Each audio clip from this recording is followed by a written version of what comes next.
Chicago Cubs under their first-year manager Rick Renteria. Emilio Bonifacio will lead off in center field. Ryan Kalish is in right. Anthony Rizzo at first. Starlin Castro, the cleanup hitter in shortstop. Luis Valbuena at third. Wellington Castillo, the catcher, with a ladder third of Ryan Sweeney in left. Darwin Barney at second base. And Jeff Samardzija on the mound. A lineup presented by our friends from Meyer. One of the bigger surprises, not only for the Reds, not only for the National League, but in baseball for that matter. The one loss that you see in the L column there was an 8-inning effort against Tampa Bay. He only gave up 1 earned run and still lost the ball game. That's how good Alfredo Simon has thrown the baseball. Now he's facing a team for the second time here against the Cubs.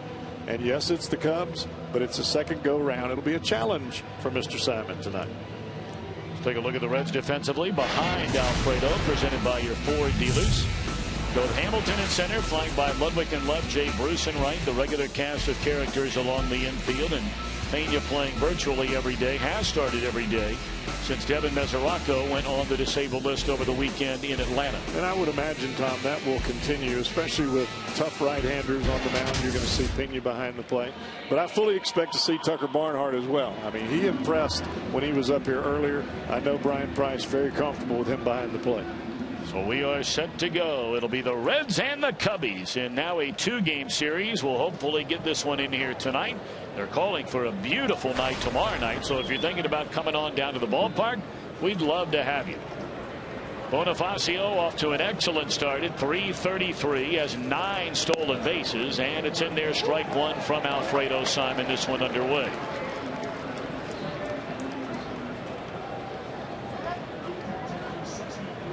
Rain affecting play all over baseball again tonight. Boy, the Reds have just had terrible luck when playing at home weather-wise. While the team has been away, as many of you know, the weather has been spectacular. It's like a rain cloud has just been hanging above Great American Ballpark, with the exception of a couple of games. And tonight is only the 10th home game of the year for the Reds. By far the fewest number of home games played by any team in the major league so far this season. And you put it into further perspective, they played the first 3 at home, so they have had only 6 games at Great American Ballpark, 6 since the 3rd of April. Well, let's hope as we turn into May, the rain will leave and the hitting will shine.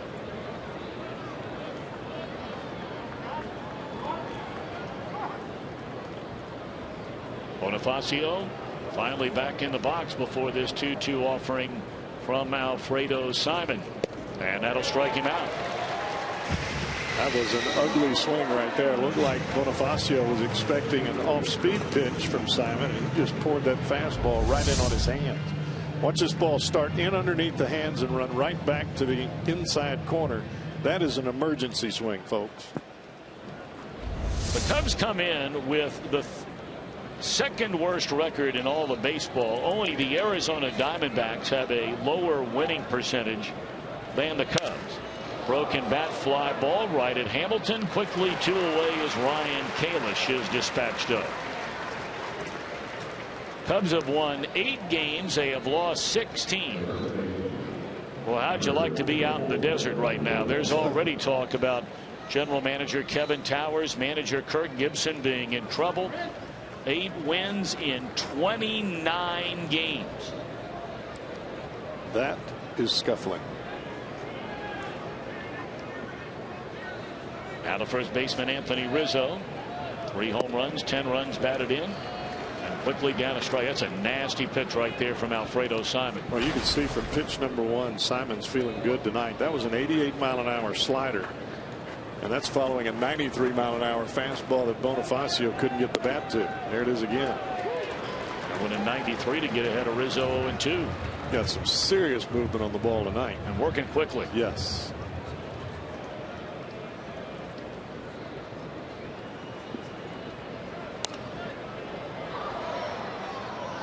And that's what you tell your pitchers. Work fast, keep the ball down, throw strikes. Don't let the hitter get in any kind of rhythm or any kind of comfort zone at all. Well, it's funny. That ball was fouled off, and some fellow was walking down the aisle. walking next to his wife or his girlfriend, whatever the case may have been. He had not even taken a seat yet, and that foul ball right in his hands, turns right around and hands it to his favorite gal. Here you go, baby. He could be in for a big night. Got that right. But look how far Rizzo is choked up on the bat. Broken bat off the end of the bat, right at Joey Votto, and an 11-pitch opening inning for Alfredo Simon.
After the late start, let's take a look at Brian Price's starting lineup tonight, presented by Meyer.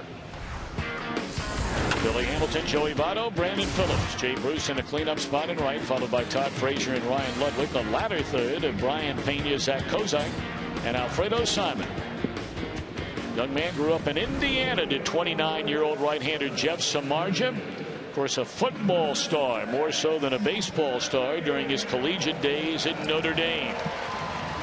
But once they made the decision 2 years ago to make him a full-time starter, as you pointed out, Cowboy, he continues to get better and better. Yeah, he's starting to figure it out a little bit. Not just trying to just see how hard he can throw the baseball, but he's learning to pitch. You'll see him throw that breaking ball on both sides of the plate, and his fastball can be devastating at times. And he does not give up the long ball. Only one home run served up by Samardzija so far this year in his 35 innings. Strike one as Hamilton shows bunt. Billy at 221, 5 runs batted in, 9 stolen bases.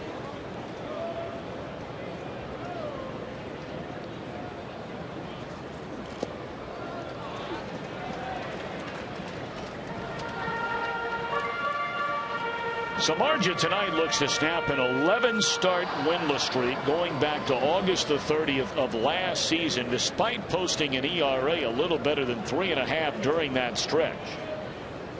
And you go back to mid-September, throw in the numbers from this year, and in his last 8 starts, an earned run average at 2 without a win.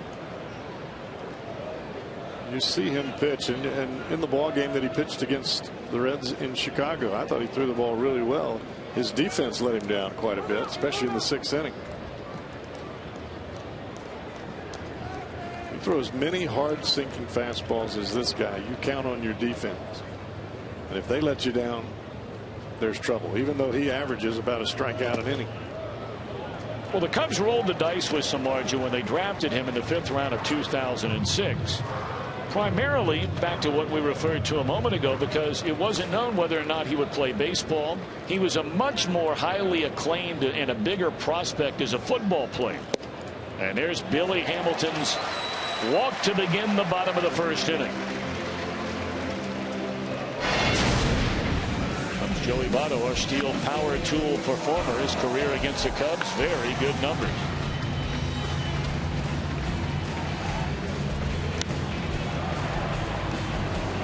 Very rarely do you see Votto go out of the strike zone with any pitch at all. But if you throw it in there, he's going to hit it. There goes Hamilton on the first pitch. And the throw is not going to be nearly in time. That's stolen base number 10 for Billy. He didn't waste any time, does he? Now this is where the big frame of Samardzija works against him. You see the big leg kick, even though the pitch is 93 miles an hour. You've got to be quicker to the plate. That big leg kick, Hamilton's going to take that base every time.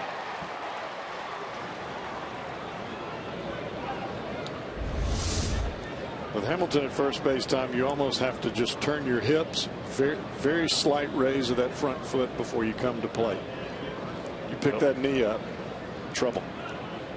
We're waiting on a piece of equipment. Billy handing it off to Joe West, and he flips it over to Billy Hatcher, and then the baton is handed off to the bat boy.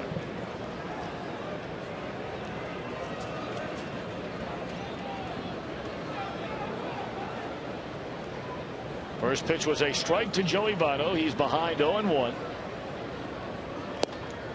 And now 0-2. Well, with Hamilton standing at second base, Starlin Castro is playing right behind him. That opens up the whole entire side of the left infield. He hits a ground ball that's routine at shortstop. Hamilton scores.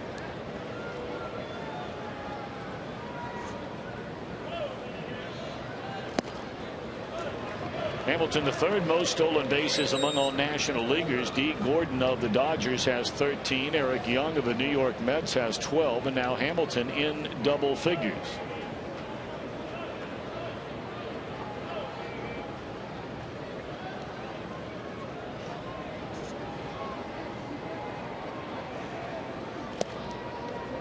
Two balls, two strikes to Joey Votto.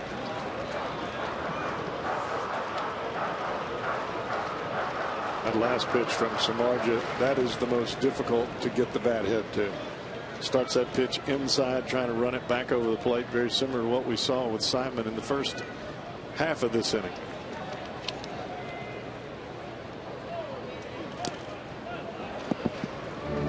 Reds are 8-7 since Votto moved to the number 2 spot in the batting order back on the 12th of April when they were here against Tampa Bay. And during that time, Votto, a .308 batter.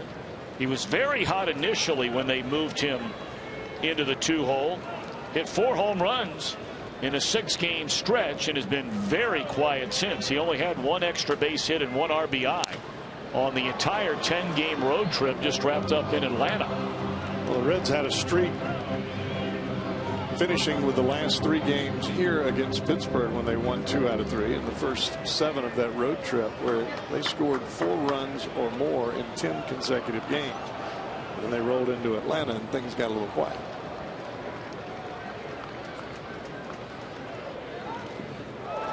This will send Hamilton to third base.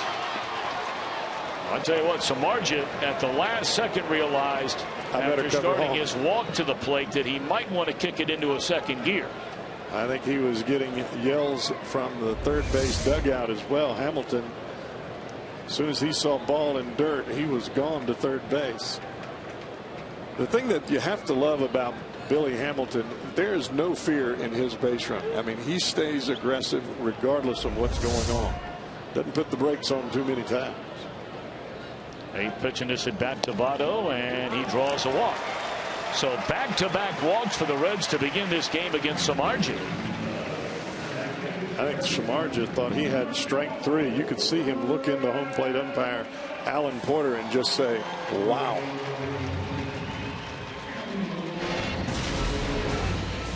Cubs on defense, presented by your Ford dealers. Sweeney, Bonifacio, Kalish left, center, and right. Valbuena and Rizzo on the corner infield positions. Castro and Barney up the middle. Samardzija and Wellington Castillo the battery. 2 on, nobody out, and now Brandon Phillips.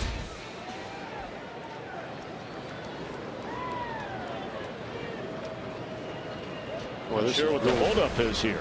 You could really cash in some chips right here. Put some runs on the board early against a guy like Samardzija.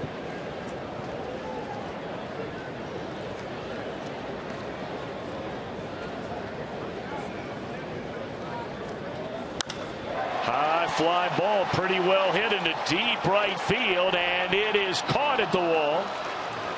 Tagging and scoring is Hamilton, and Phillips drives in the game's first run with a sacrifice fly. 1-0 Reds. It's one of the better balls we've seen Phillips hit as of late. Ryan Kalish actually had to turn his back to home plate and turn and run to get to the track to get that baseball. Fastball up and out over the plate. Gets a little bit more of that. It's a 3-run lead. 1 in, 1 on, 1 out for Jay Bruce. Jay at .224, 3 home runs and 14 runs batted in. Jay had a good road trip. He had a home run, 3 doubles, 6 runs batted in, even stole 3 bases. But like the rest of his teammates, quiet in Atlanta. And the Reds were swept in that 3-game series.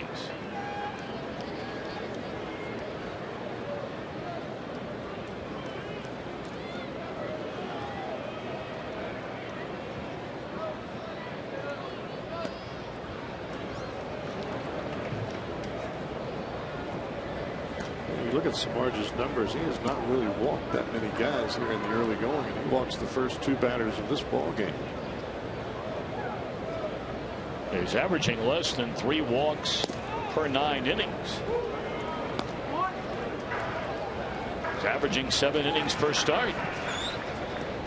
1 ball and 1 strike to Jay Bruce.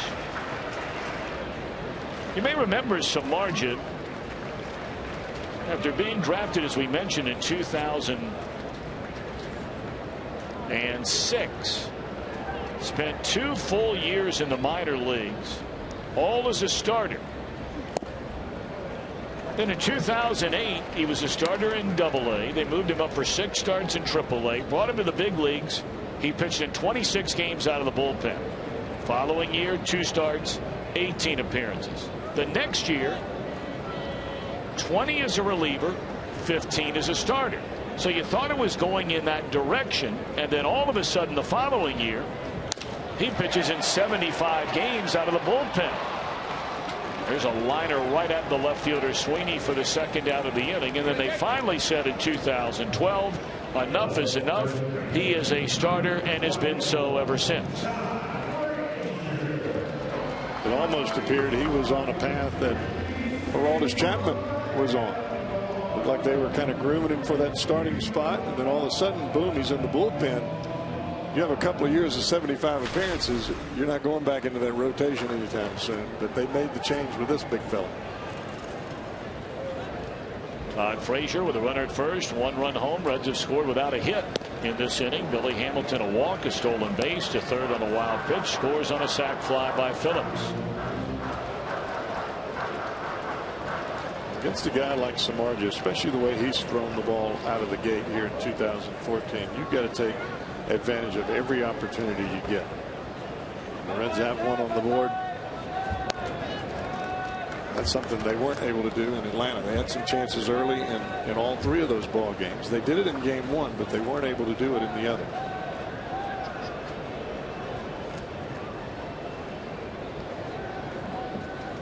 Oh, and 1 to Todd Frazier. Get some runs early, Tom. You know as well as I do it. It relaxes you not only as a hitter because you don't put so much pressure on yourself, but it gives your starter a little bit of freedom to work too. You know it's not going to be a huge run scoring game, or at least you don't think it would be, with guys that have thrown the way Simon and Samardzij have here early on. 1-1 to Frazier. And a breaking ball is swung on and fouled out of play, and Samardzij jumps in front at 1 ball and 2 strikes. Seemingly every time Samardzij gets the ball, the question is posed, will this be his last start as a Cub? Most feel like it's a slam dunk, with pending free agency for Samardzij, that he will be traded during the year. But stranger things have happened.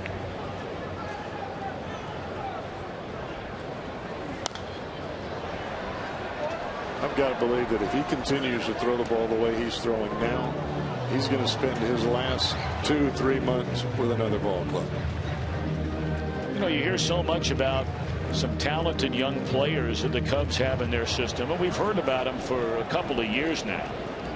But the vicious cycles that teams seem to fall into that are trying to build the thing from the ground up is you might be lucky with a wave of position players, but then a few pitchers that you have, you feel like you're not ready to contend, and Samardzija would be exhibit A for that. One of those guys. Where if you don't keep him, who's going to replace him? Exactly. You've still got to fill a void of 213 innings from last year that this man put on the board.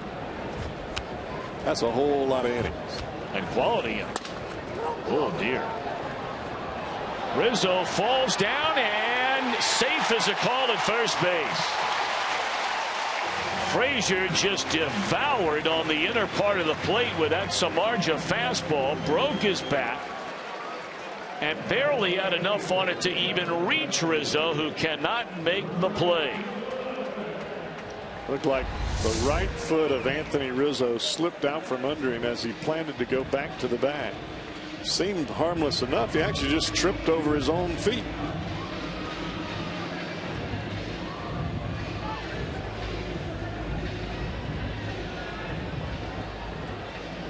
That is an infield hit for Todd Frazier, so the inning continues for Ryan Ludwig. Batting average at .290, 2 home runs, 10 runs batted in. He has 4 doubles. Ludwig, you may remember, twice over the last 4 games drove in the Reds' only runs. He had a 2-run single and that 2-1 win over the Pirates last Thursday, and an RBI double in the 4-1 loss Saturday in Atlanta. Strike one.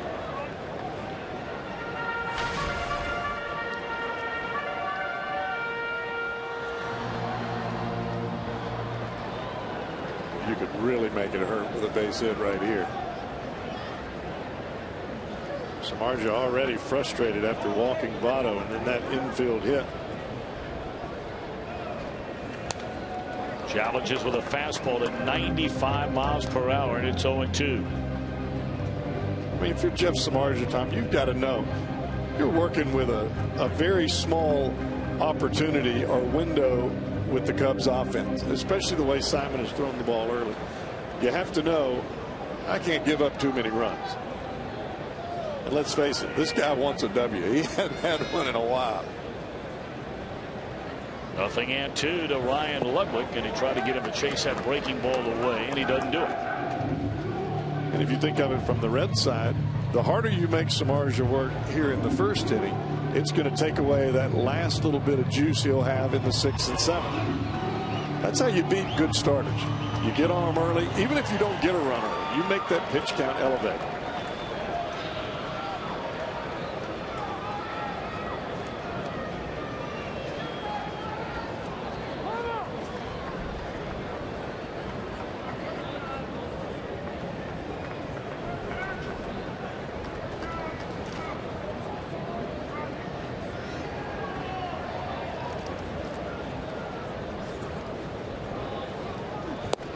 Inning over. Couple of walks, a hit, a sac fly by Phillips, and of 1-0 Reds in front.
is.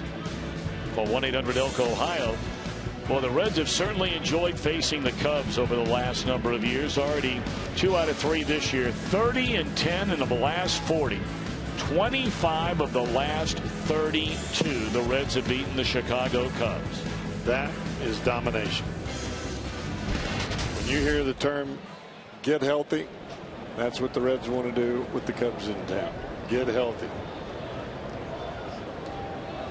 Well, now you got him for a 2-game series rather than a 3-game series. So you start tonight.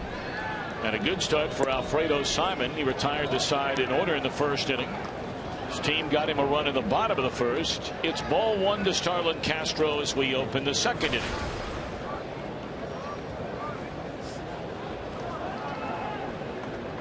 Castro a couple of home runs in his most recent game, putting his total at 4. And they are very much hoping for a bounce back season from Starlin Castro. His first 2 years in the major leagues, this young man was just terrific. You remember his major league debut here. I remember it well. Fly ball to left center field. That is caught.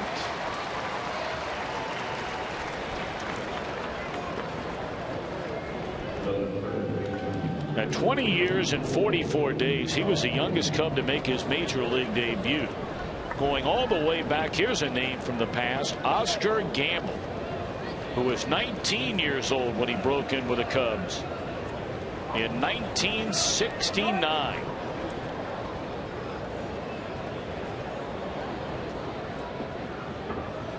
Oscar Gamble. How about that? He'll always be known for that big afro he wore. Huge afro. I had his baseball card. Oh, yeah. He had a hard time finding a helmet that would fit. I mean, he had long hair now. It was the style back then. It sure was. And he took it to the max. Yeah, I remember when we came up, everybody had long hair hanging out of the back of their hat. Kind of like Samardzij's is today. Fouled out of play by Luis Valbuena, and Alfredo ahead at 1-2.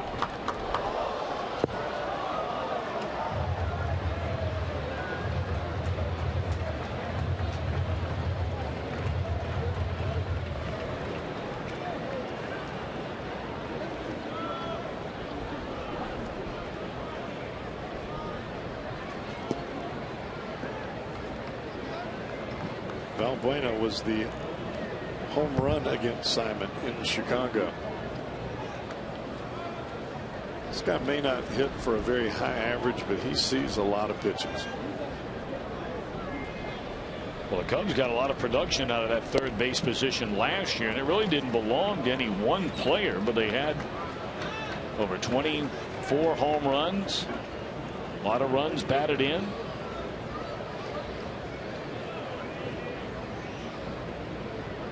Both Valbuena and Mike Olt over there this year. We saw a little bit of Olt in that first series. Of course, he was a huge Ranger prospect for the longest time.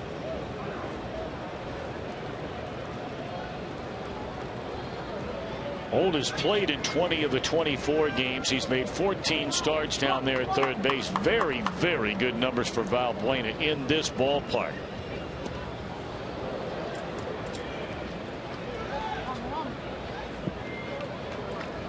So he's the first Cub base runner of the game as he draws ball 4. Simon trying to start this ball under the hands of Valbuena and run it back over the inside corner. Instead of the ball coming back to the plate, you could see the ball just had synced directly straight down. Back-to-back pitches, tried to start him in. The ball just didn't come back as it was in the first inning.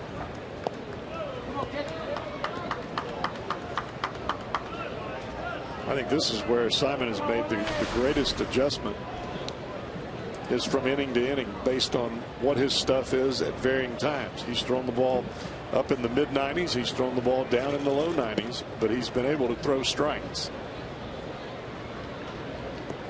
Wellington Castillo 5 days ago just turned 27 years old. Spent his first full year in the majors with the Cubs last year.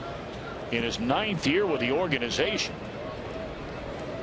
Made 107 starts and played well enough where he was their everyday guy last year, and he has cemented as their everyday guy this year.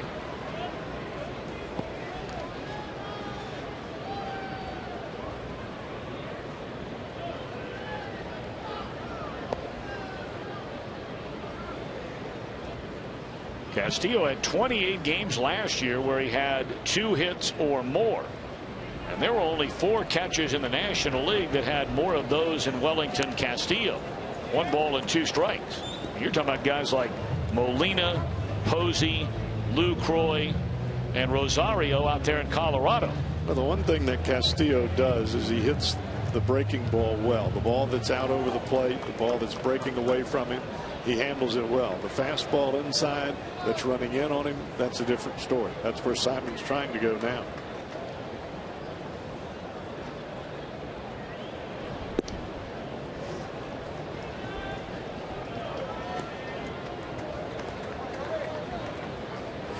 In. That breaking ball away, that's just setting up another pitch. He's going to try to come in here. Get that ground ball double play.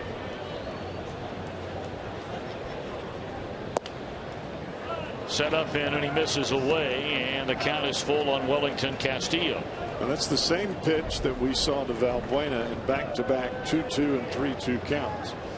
Held on to that fastball a little bit too long. You see where Pena's set up on the inside part of the plate, but the ball's not coming back to the plate as it did in the first inning.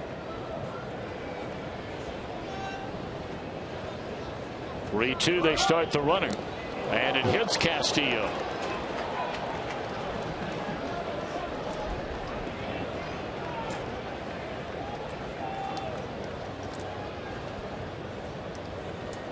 Little bit of issue right now for Simon and the arm slot. You see him pull way off of this pitch, and it runs up and in. That's the difference in the finger pressure, difference in release point from the previous pitch. He held on to the first one too long, and it bounced down and away. You try to turn this one loose a little bit early, and it just takes off on you up and in. And with all that in mind, that will prompt a visit by pitching coach Jeff Pico, who was originally a Chicago Cub, drafted by the Cubbies in a 13th round back in 1984. And Pico broke in to the major leagues with Chicago in 1988. In fact, he made his major league debut against the Cincinnati Reds. Threw a 4-0 shutout in his major league debut. The first Cub pitcher to do that in 79 years. I can remember when he broke in the big leagues because I was right after him. I was just on the other coast. Now ball 1 to left-handed batting left fielder Ryan Sweeney. Well, Alfredo's got to get it together in a hurry. And it's the fastball that he's missing with.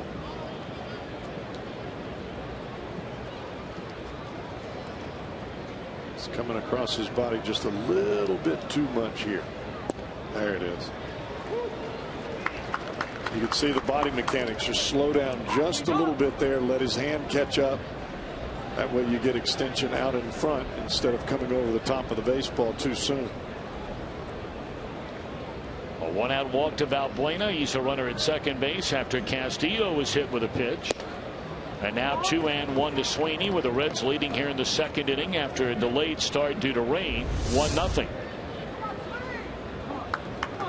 Simon up, trying to drive that backside straight to the plate. That hard front leg, that stiff front leg you see a lot of pitchers hit with, that's where that movement comes from. That last little bit of hip action creates a whip-like effect in the arm.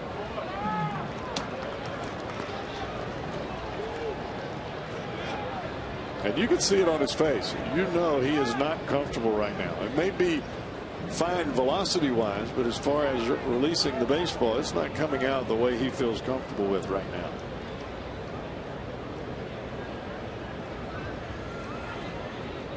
Dangerous pitch right here. Simon needs a strike, and he delivers a strike, and it's fouled out of play on a 3-1 fastball. That's the problem when you get in a bind on the mound. You're not really sure, okay, is this ball going to move back to the plate? Is it going to run off the plate? Or is it going to stay straight? Or is it going to sink straight down?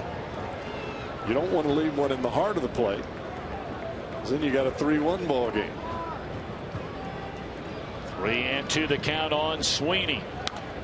And another foul ball on another fastball. That one at 93 from Alfredo Simon.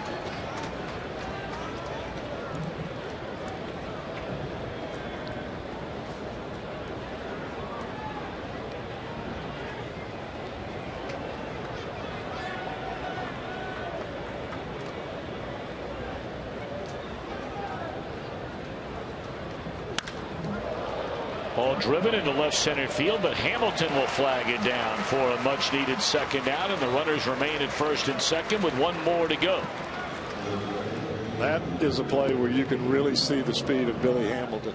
That ball coming off the bat of a left-handed hitter, it's running away from center field. You can see this ball as it tracks out to center. It's running towards that bullpen out there in left center, and Hamilton makes it look easy. Now Darwin Barney has presented some problems for Alfredo Simon. Granted, only 6 at-bats against him, but he has hits in half those at-bats. Barney hitting at 108. Ball one away. Barney likes the fastball in, and that's where Simon likes to go. So that's strength against strength. Simon started with a breaking ball, not fishing.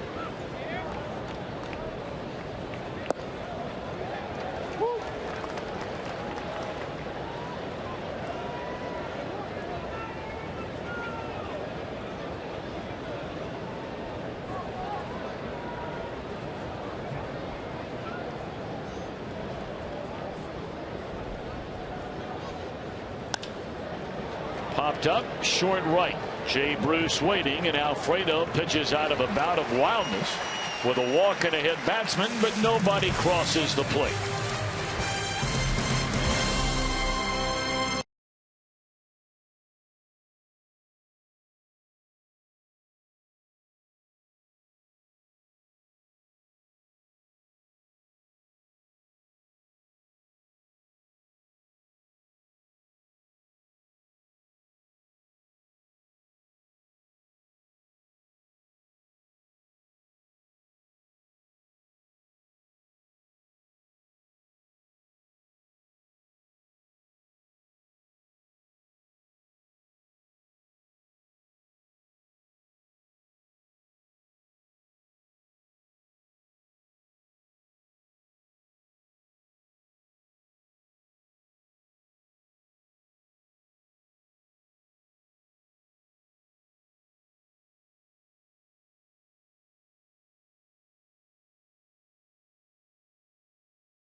Hey, Reds fans, if Reds hits a home run and it hits the Toyota sign during today's game, Nicholas Contras from Westchester will win this beautiful new Tundra on display at Great American Ballpark. Register for your chance to win at an upcoming game by visiting your Cincinnati and Northern Kentucky Toyota dealers.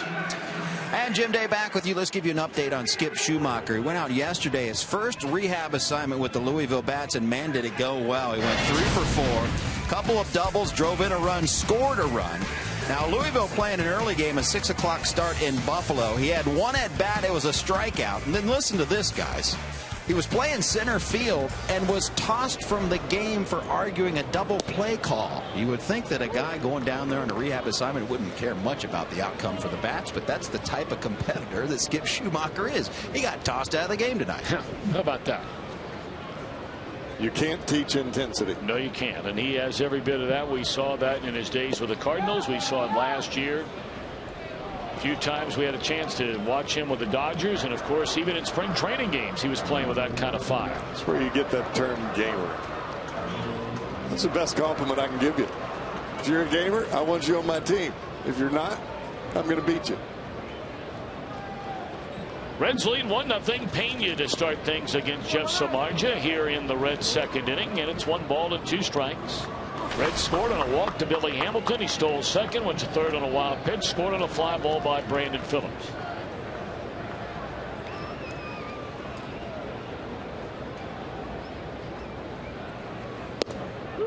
And that is strike 3 called on the inside corner, and Pena knew it at 96 miles per hour. That is vintage Samardzija right there, his second straight strikeout.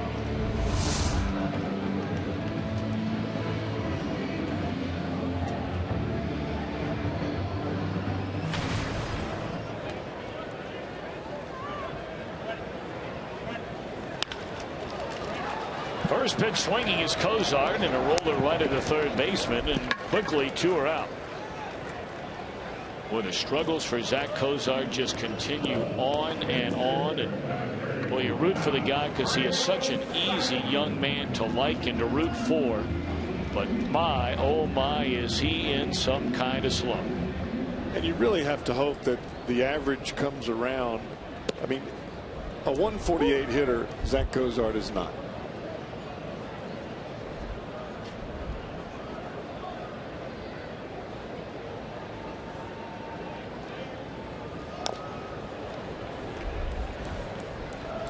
No balls and 2 strikes on Alfredo Simon. These pitchers trying to actually flip-flop from where they were in the first inning. Alfredo threw 11 pitches in a 1-2-3 inning. Samardzija threw nearly 30. Then Alfredo labored through the second with a walk, hit a batter, went to a 3-1 count on the next batter before getting the final 2 outs. And now Samardzija just mowing through the latter third in the bottom of the inning. 0-2 pitch, and that'll do it. Off to the third. Reds 1, Cubs nothing.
Live streaming sports service is celebrating 12 years, and you can join the millions of subscribers. You can watch every out-of-market game live in true HD on over 400 devices. Visit Reds.com for more details. Along with the Cowboy, Jeff Brantley, Jim Day, and our entire Fox Sports Ohio crew, Tom Brenneman back at Great American Ballpark. Opening game of what is now going to be a 2-game series. After a rainout last night, weather pushed us back 20 minutes from our scheduled start time tonight. But right now it is a beautiful night. The Reds, as we begin the third, lead 1-0. You couldn't ask for anything better right now. No. It's perfect.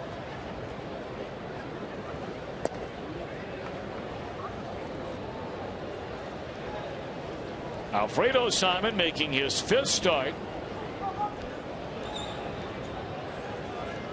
Of course, he is taking the place of the injured Matt Latos. So interesting how things have a way of working out. Simon began spring training as a starter, knowing Latos was coming off knee surgery and some elbow surgery during the winter time, and just in case they needed Simon to be a starter. And then once they got near the end of spring training, it looked like the Reds had all but made the decision they were going to start Brett Marshall for 1 game and put Simon back in the bullpen as Samardzija hits one and Jay Bruce one away. All that was based on Matt Latos coming back for what would have been his 2nd start of the year. But then in Brett Marshall's final tune-up in a day against the White Sox out there in Arizona, he came down injured. And for Alfredo in the rotation, and look at him now. It has been pretty amazing what he's been able to do. Shot into left field by Bonifacio, very much a base stealing threat, and Alfredo will keep an eye on him after the 1-out single.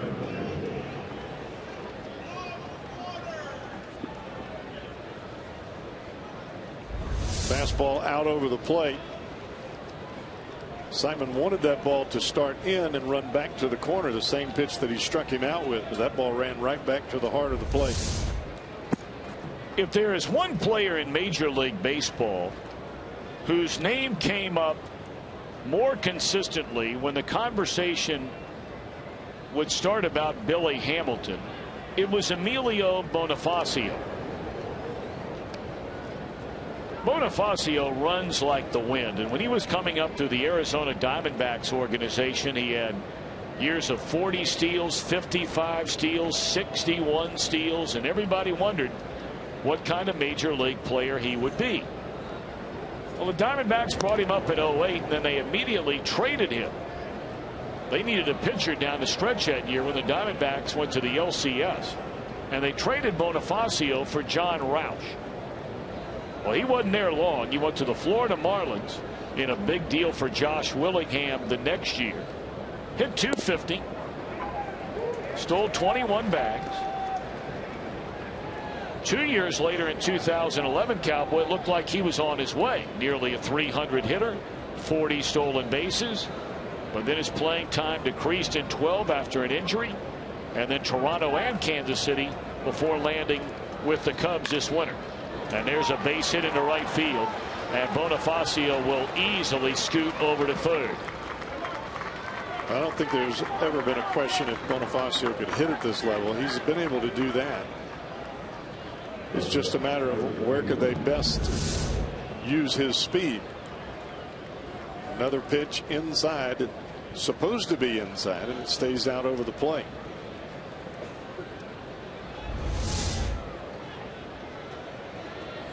Second straight inning, the Cubbies are threatening against Alfredo Simon. This is their biggest threat. They had a runner at second with 1 out in the second inning. Now a runner at third with 1 out in the third for Rizzo.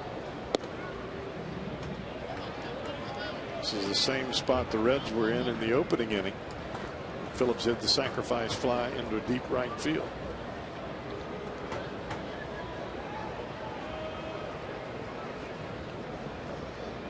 Except for Simon here, if he can get a ground ball, he can get out of this thing.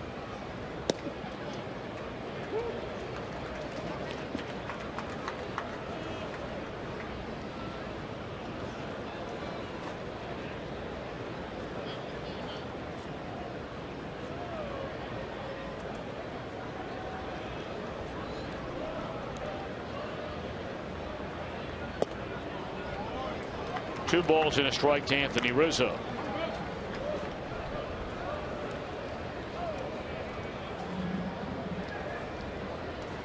You look at Rizzo, he's made himself much tougher out than what we first saw when he first came up. He shortened that swing a little bit, not pulling off the ball nearly as much.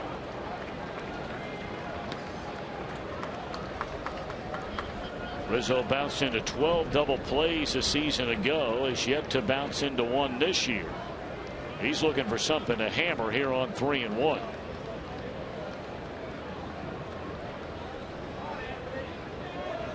And of course, Simon trying to prevent that. Here it comes, and he walked it. So now they are loaded for Starlin Castro with only one out. Here's our Mazda pitch by pitch sequence with Anthony Rizzo still trying to get that fastball to come back. He gets a split finger over for a strike, goes right back to it, and it runs off the plate. Here it is again. Stays high, trying to get him to roll over a pitch, misses outside with a fastball there. And save for the first inning, Tom, he's just having a difficult time controlling seemingly everything right now. And that one will find its way into center field. One run scores. Here comes a second run. Throw off line, and Starlin Castro gives Chicago its first lead of the game with a 2-run single into center field here in the third.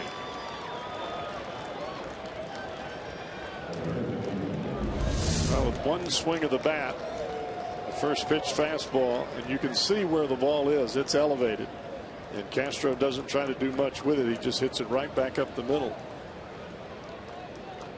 But you look at that and you say to yourself, that's the most runs that Alfredo Simon has given up in any start, and he gave them up here to the Cubs in one inning. Now he's got to slam the door.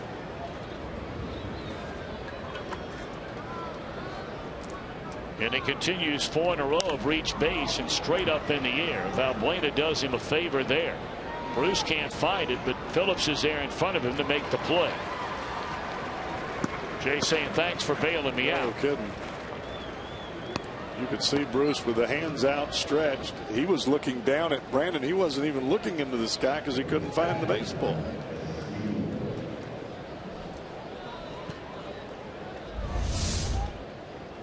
Great range by Phillips. You can see Bruce. He's looking down, looking up. Help me. Okay, I will.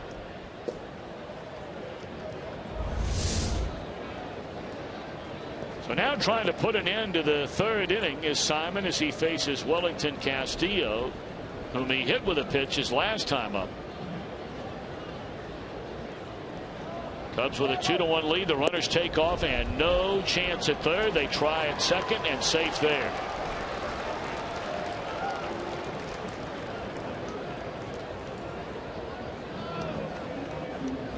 Now that there is just not paying attention to the base runners. Long leg kick.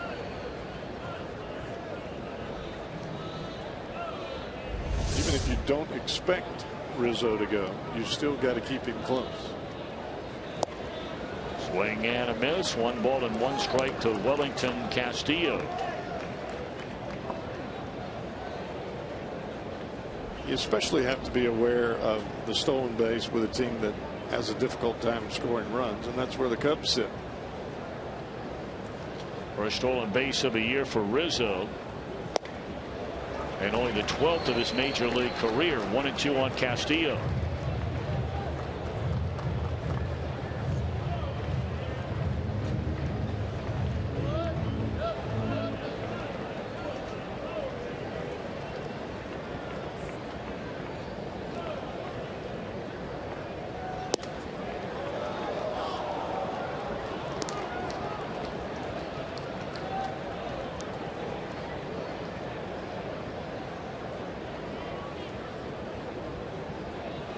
If Simon can get out of this with only 2 runs, he's done a Houdini act. And that's strike 3, and that's what he does. So the Reds will bat for the first time with the top of the order coming up, trailing a 2-1 game.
for our IGS Bringing the Energy.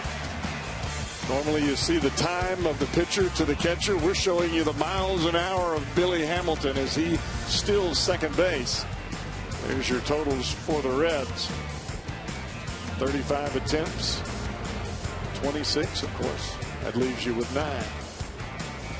Tell you, Hamilton got a phenomenal jump on that steal of second. Well, the Reds are hoping to have a chance to do it again as he leads off the third. Samardzija given a lead after the 2-run single by Starlin Castro on the top of this third inning.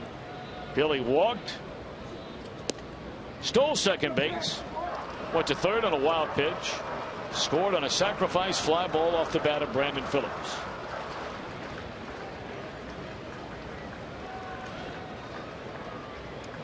Hit the top half of the baseball.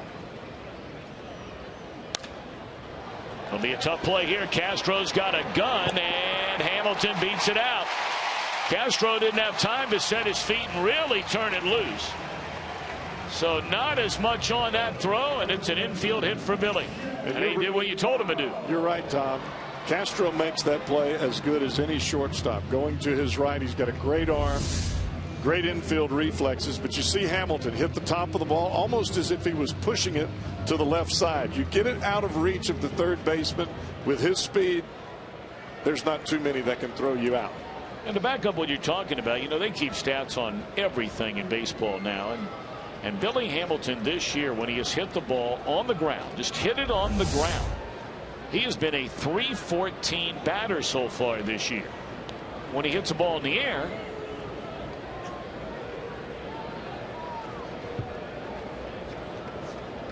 he is hitting .258, and then you throw in for the strikeouts, and of course you're not getting anything. So considerably better and more success when you have that kind of speed. As you said, Cowboy, hit the top half of the ball and take your chances. Well, if you think about it, with his speed, all you want to do is put some additional pressure on the defense. They're already playing in. They already know that they've got to get rid of the ball in a hurry, and you could see Castro rush his throw, and it still didn't matter. Votto first pitch swinging this time. Hamilton not running at strike one. And Samardzija hasn't changed anything with his delivery to the plate. He's not slide stepping. He's picking that knee up. And with a guy like Votto at the plate, it proves even more demonstrating that he's got to get the hitter at the plate and not worry about Hamilton right now. You lay a cookie in there for Votto, he might hammer it.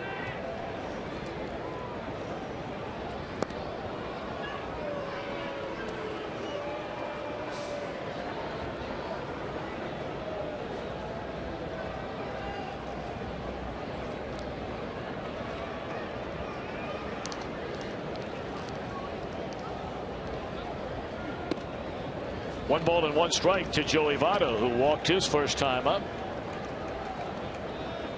I'd like to send happy 91st birthday wishes to Marilyn Browdy. She is the mother of our very own John Browdy, with us each and every day, has been for a long time. Marilyn, a belated happy birthday. It was yesterday. We were going to wish you a happy birthday on your birthday, and we got rained out here. Hope you had a great day yesterday, great night last night. Swing and a miss with a runner going, and Hamilton this time is thrown out.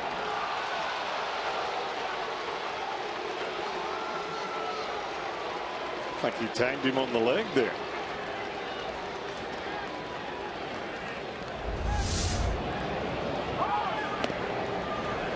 Joe West out at second base. That was a pretty good throw.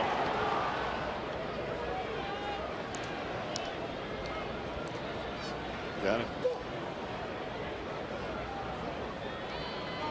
Well, Hamilton 10 stolen bases. He's been thrown out 5 times.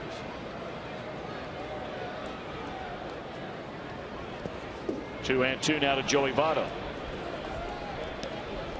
I have to wonder sometimes, Tom, would it be better to have Hamilton stay at first base, just the threat of the steal in the mind of the pitcher, rather than going? Sometimes that works to the benefit of the hitter.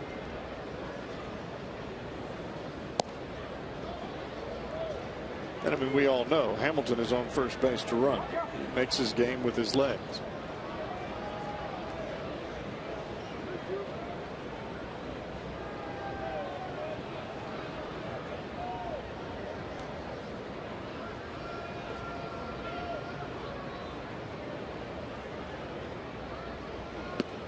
And Votto, for the second straight time, has drawn a walk.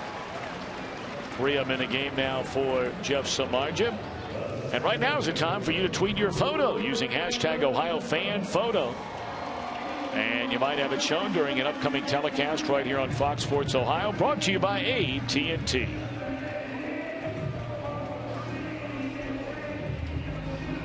Now Brandon Phillips, who knocked in Billy Hamilton from third base on a ball that he just missed, knocking out of the ballpark into right field in the first inning.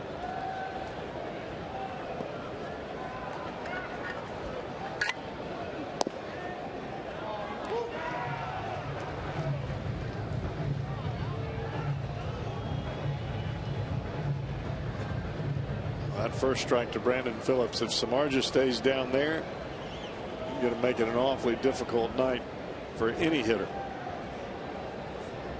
It was right about the height of the catcher's knee shin guard. High fly ball into short center, and Bonifacio there for the second out of the inning.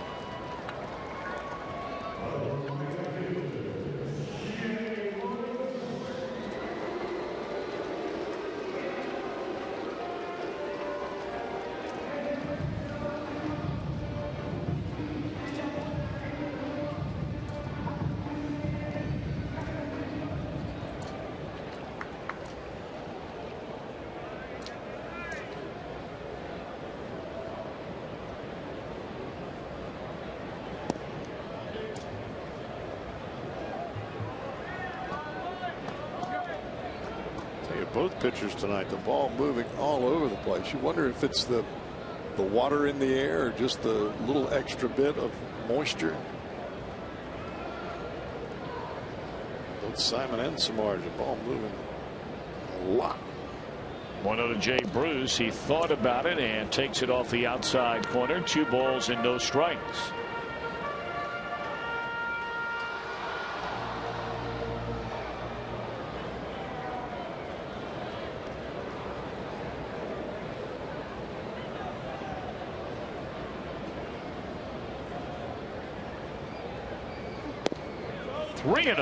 It continues to move all over the place.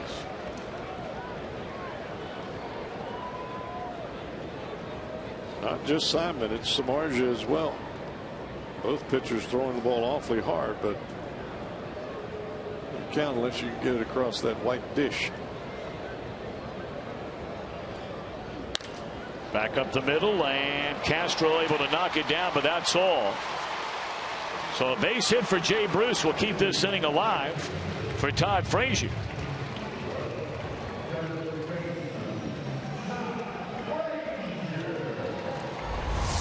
3-1 fastball. You see Castillo setting up down and away. And instead of that ball being down around the mitt, it's up around the top of the face mask. And Jay just rips it right back up the box.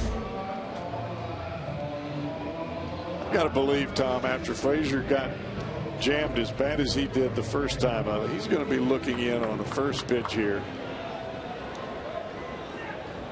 If you're Samardzija, you're going to be throwing a breaking ball. Yeah, Frazier nearly had the bat sawed off above the knuckles his first time up. If you weren't with us, he hit a broken bat, soft line drive to the right of the first baseman Rizzo. Just before he picked it up, appeared to lose his footing. Fielded the ball, but by the time he got up, Frazier beat him to the bag. And it was ruled an infield hit. He came after him with a fastball there on the inside corner. It's not where the catcher was set up, but he got a strike. Well, that was a mistake by Samardzija, but Frazier was not pulling the trigger. Back-to-back fastballs here to start this at bat.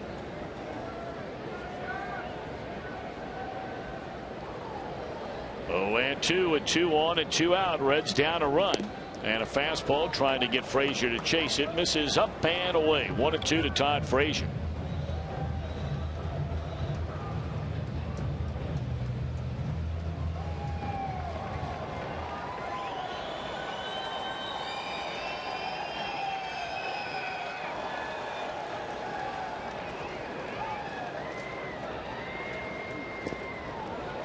and try to get him to chase a breaking ball, which he doesn't do. Well, in order to get a hitter to bite most of the time on a breaking ball, you've got to start it somewhere near the middle to the outside part of the plate. That one started well off the plate. It was never a strike.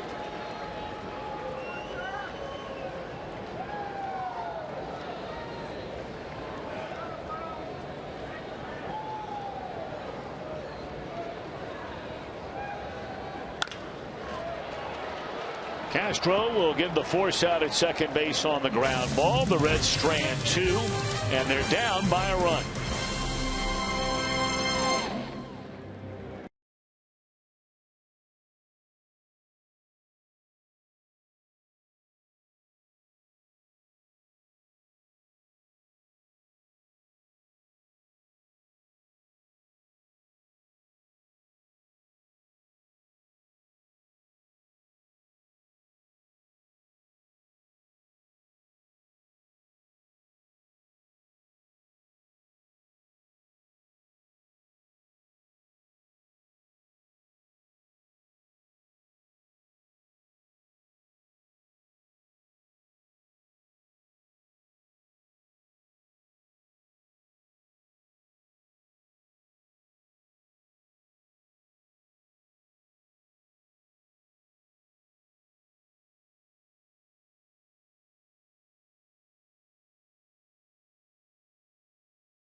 Fans watching hockey at the ballpark last night. Why the Blue Jacket season won't be remembered by just a playoff series loss, and how the duo of Johnny Cueto and Brian Payne are becoming a very effective battery.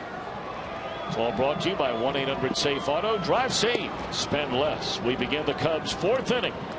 Reds got a run in the first against Jeff Samardzija. And the Cubs scored twice off Alfredo Simon in the 3rd. So Ryan Sweeney, the number 7 hitter, to be followed by Darwin Barney, and then a pitcher here in the 4th. 1-1 to Sweeney, and a hard hit ball. What a play by Brandon Phillips! Oh my goodness, that ball was smoked, and what a play he made, timing it beautifully. Boy, that is a horizontal layout at its finest. Jab, step right, and dive. Got it.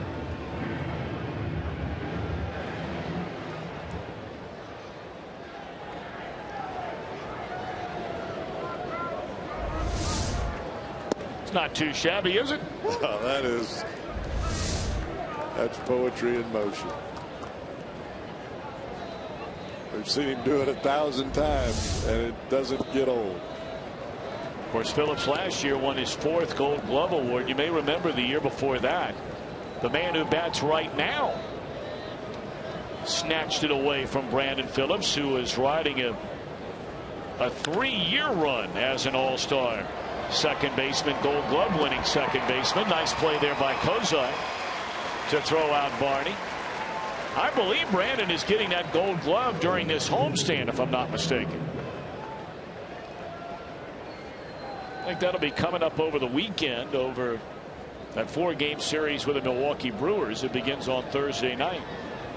Speaking of, the Cardinals still at it in the bottom of the 1st inning. They blew a lead last night, but they have a 3-0 lead on Milwaukee in the 1st inning tonight.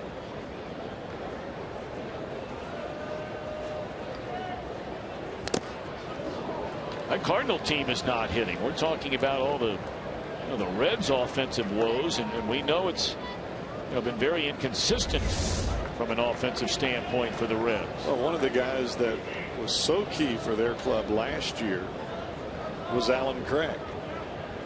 And he is having a tough start. I think Cozart's having a rough start. He's hitting in the heart of their order. In fact, the Cardinals have scored fewer runs than the Reds. They rank 11th and 12th in runs scored this year. I noticed they sent Colton Wong to the minor leagues yesterday. Brought up Randall Grichuk, playing Mark Ellis, the former Dodger, over at second base.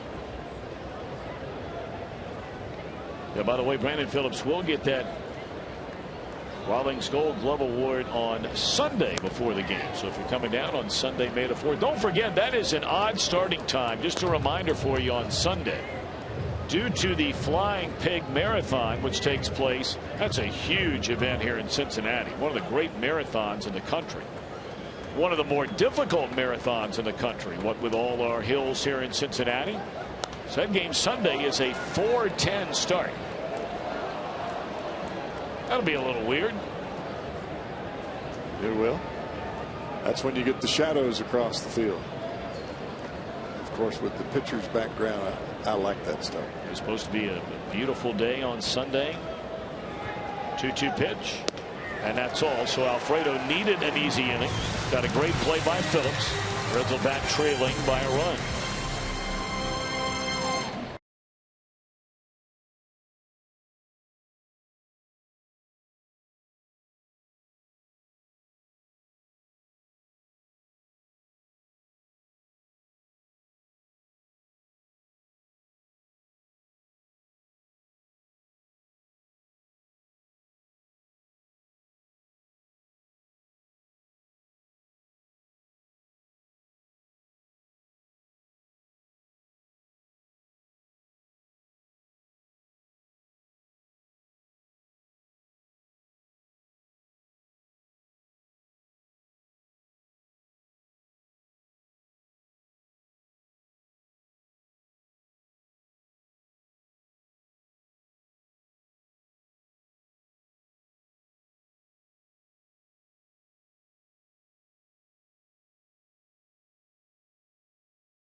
All on Fox Sports Ohio, brought to you by JTM Food Group. Let's create great dishes together. By Toyota, for over 30 Toyota offers, visit buyatoyota.com.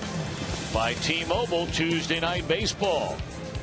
And go for the save on Wing Tuesday at B-Dubs. With specially priced wings all day, Buffalo Wild Wings, Wings, Beer, Sports.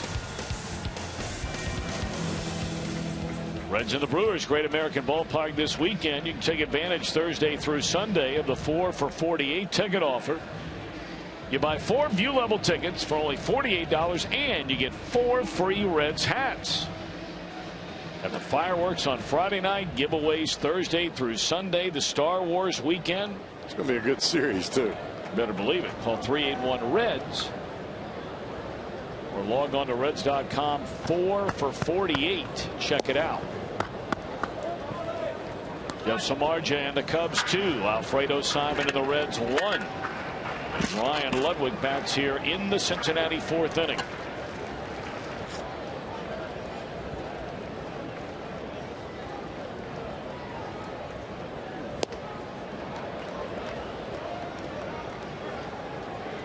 Well, you're a right-handed hitter. You're guarding against that 93, 94 mile an hour fastball coming in on your hands.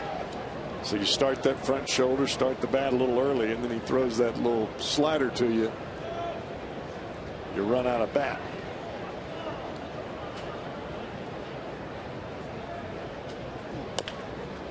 Threw it again. He made contact that time.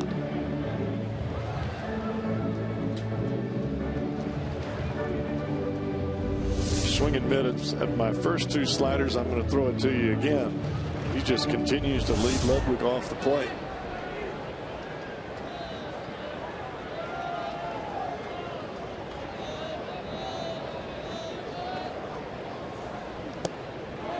And you come back in 95 under the hands and you just miss.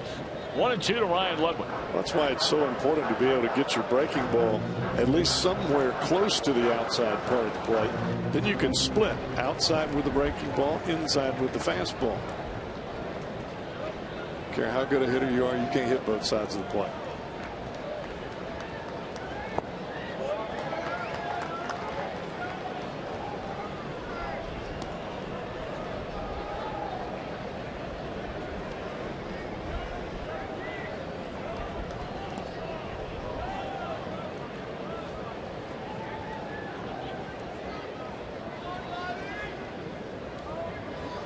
Two and 2 on Ryan Ludwig. And a bouncer back over the middle, and Barney will field it. Long throw and got him. Nice play by Darwin Barney.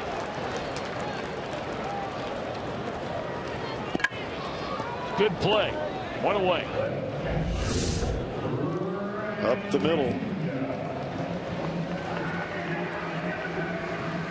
With Ludwig's speed, it gave Barney just a little bit of extra time. Of course, you got one Gold Glove play on one side of the field, and I'll show you I can do that too.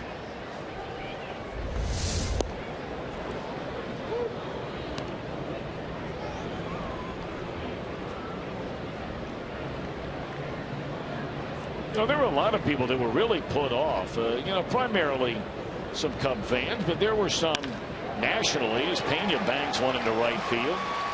I don't know about you, Cowboy. I had no problem at all with the comments that Brandon Phillips made the year he did not win that Gold Glove. He feels like he's the best defensive second baseman in the league. He wasn't taking any shot at Darwin Barney. He was just saying anybody who won it besides me is not better.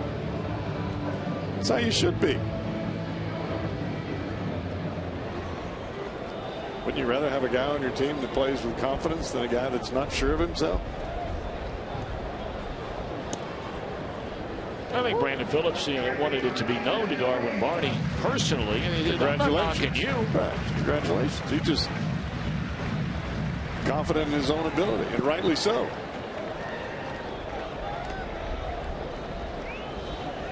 So now Cozart, he bounced out to third on the first pitch of his first at bat of the game. And takes outside, a ball and a strike. And in Phillips' defense, it's the way the question was posed as well. You're going to ask, yeah, well, do you think Darwin Barney's better second baseman than you? Well, no. And I would say no. If I was Brandon, I would say no.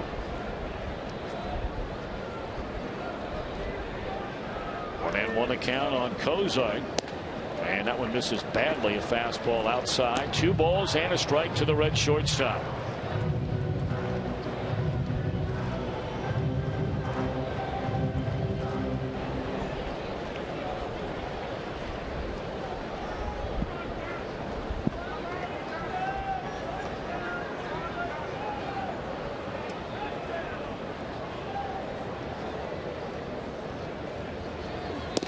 Started 2. Did he go? They appeal down to first. No. Says Rob Drake. Well, you could really see that ball sweep across the plate. 93 miles an hour, starts middle away, and it ends up a foot inside. It's one of those pitches, if you do hit it, you're going to be left with nothing but the handle of the bat. 3-1 now to Cozart. So Marja, a long look in. And pulled foul, came back in there again at 94. Alan Porter calls the balls and strikes tonight. Rob Drake, we told you at first. Country Joe West, the crew chief at second base, and Clint Fagan, the umpire, down at third. Big Joe's been doing this a long time. You're not lying. And then finds a country bar afterwards to do a little singing. You might remember, Cowboy. In fact, I know you remember because I know you have it in your iPod that album that he released. I actually do have a copy of the CD because he gave it to me. I told you he had it.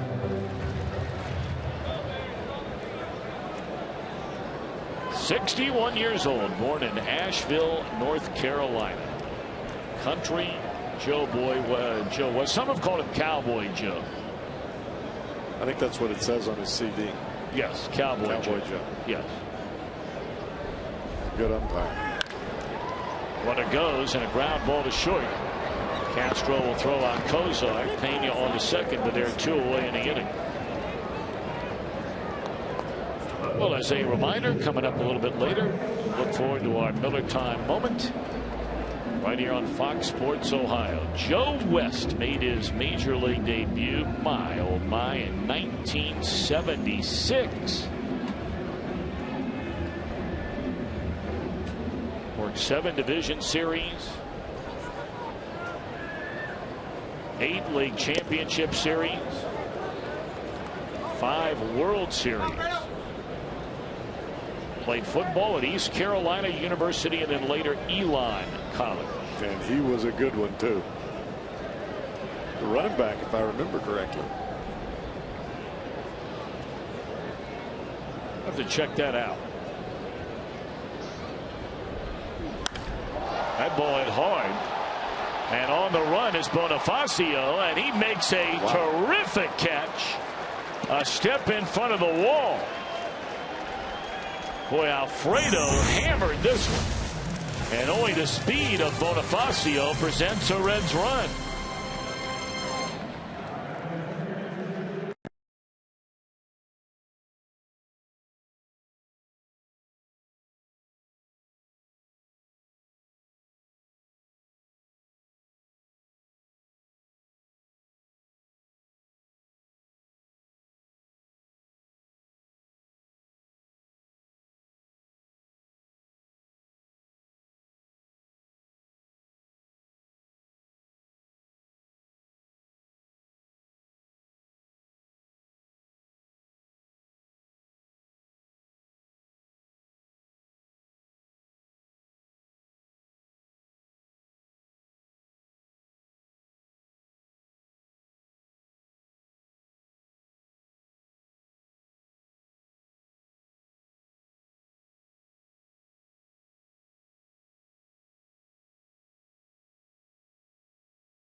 They were saying 9 o'clock. It's about 5 minutes before 9.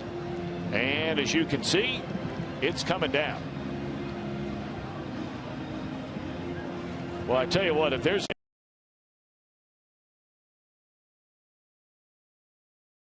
triple time and way overtime, it's this group here in Cincinnati. And, you know, Cowboy, you're a kind of highfalutin guy. And that fancy phone of yours over there, with that protective case, it has a charger built in, whatever it's called. You have got the radar right up there on the screen, and to borrow one of your favorite terms, it ain't pretty. It ain't looking too good. We catch you on the flip side. Come on. We gone, brother. You know, not only is it raining, but the wind's whipping around. And earlier when they put the tarp on, they were taking it down, and it was dragging one of the grounds crew members across the field because the wind got underneath the tarp. Well, of course, it is not an official game. We have only played 4 innings here tonight, so there are there are conflicting reports how long this is going to last, and of course no one has that proverbial crystal ball, so I reckon we'll just have to wait it out for a while. But it is coming down very, very hard. I think you and I ought to look into splurging. You know, we've been very fortunate. I think we ought to look into splurging to buy Jim Day some rain gear that he could keep here at home. We can do that. Get it personalized. We should. And all day is a rainy Jim day. Exactly. That's what it is the way tonight. he's felt. I mean, he's been down there in the dugout through a lot of these rainy days and nights in the month of April. And, I mean, he's looking good in his sport coat or in his suit. But that ain't the way you dress in this kind of weather. Looking a little damp right now. Not pretty.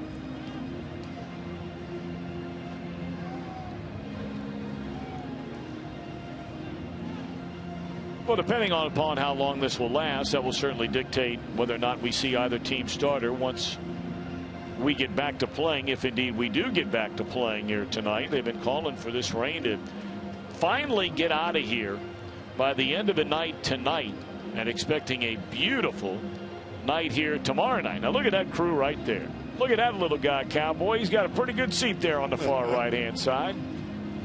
That girl on the far left, she's not worried about it. Daddy's lap underneath the umbrella. Looks like Mama in the middle has gotten the short end of the stick on the umbrellas. She sure does. How do you do that to Mom? I know. Take care of the babies.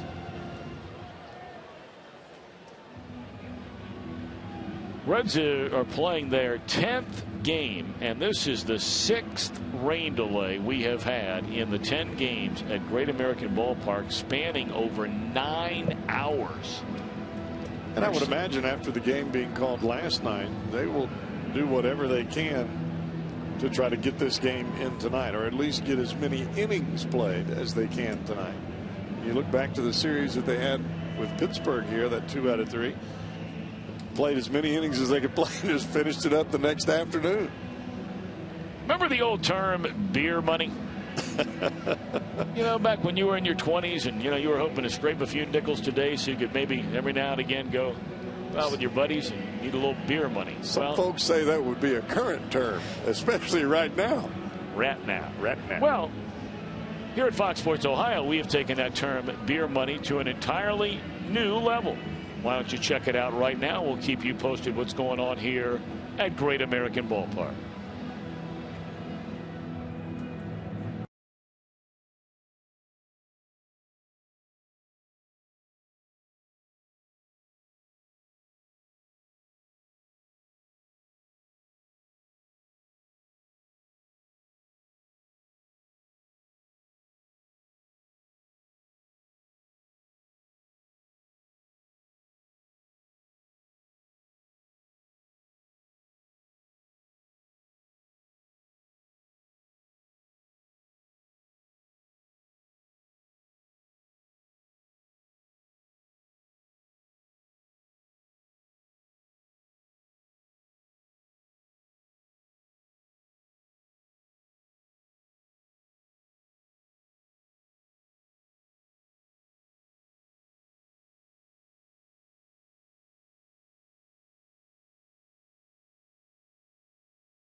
Rain stops and the tarp comes off, and we are set to play baseball at the end of 4. Let's check in downstairs with Jim Day. Well, you guys know that crew chief Country Joe West does not mess around. When it stopped raining, he immediately came to the Reds dugout, called all parties together, and said, how much time do we have till the next rain? And they estimated up to 30 minutes. He said, get the tarp off, let's go, let's play as much baseball as we can before these starting pitchers get cold. And he was actually screaming down the tunnel, let's go, let's go. So they're not messing around. Well, I tell you really got to give a lot of credit to Joe West in the way that he handled that. Jim just described it, and we watched the whole thing happen from sitting up here. I mean, he's not back in there getting a cup of coffee and just hanging around during a rain delay. He came springing out of the umpire's room and said, let's get back at it and try to get at least 5 innings in before more rain comes along. So well done, Joe West. And Joe has been around. He knows that you want your starting guys out there. You don't want to have them to sit for an hour. Then you're risking an injury, or you're having to go to the bullpen in the 4th inning. All right, so we're in the top of the 5th. Cubs have a 2-1 lead. They had the top of the order up, and that is strike 3 called to Emilio Bonifacio. And that is strikeout number 4 for Alfredo Simon. Reds scored in the 1st inning on a walk to Billy Hamilton. He stole second base, went to 3rd on a wild pitch, scored on a fly ball by Brandon Phillips. Reds left 2-1 in the 1st. Alfredo ran into control issues, walking a batter, hitting a batter in the 2nd inning, but got out of trouble. But then when 1 out in the 3rd, Bonifacio and Kalish, who bats now, had singles.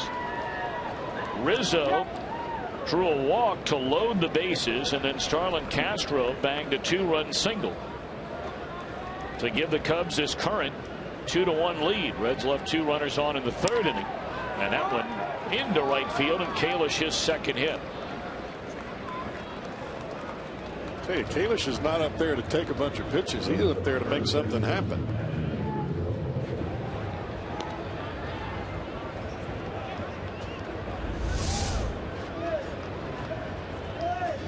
Fastball in, he rips into right field. This comes after a breaking ball down and in that he tried to pull to the right side as a bunt. But now Anthony Rizzo, who lined out softly to Joey Votto. He's walked, stolen a base. First pitch swinging, drops it foul and out of play off to the 3rd base side. That's right where a lot of the folks are starting to come back from underneath the covering and make their way down the aisleway to the seats. As fast as the rain came in, that's as fast as it stopped.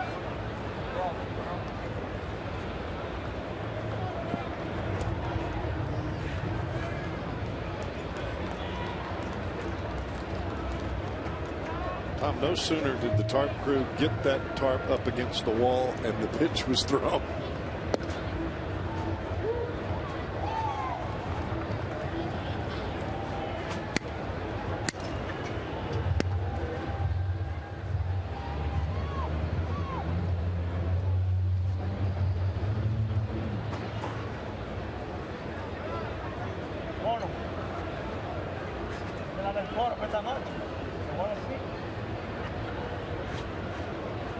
And 2 on Rizzo, and he just does get a piece of it.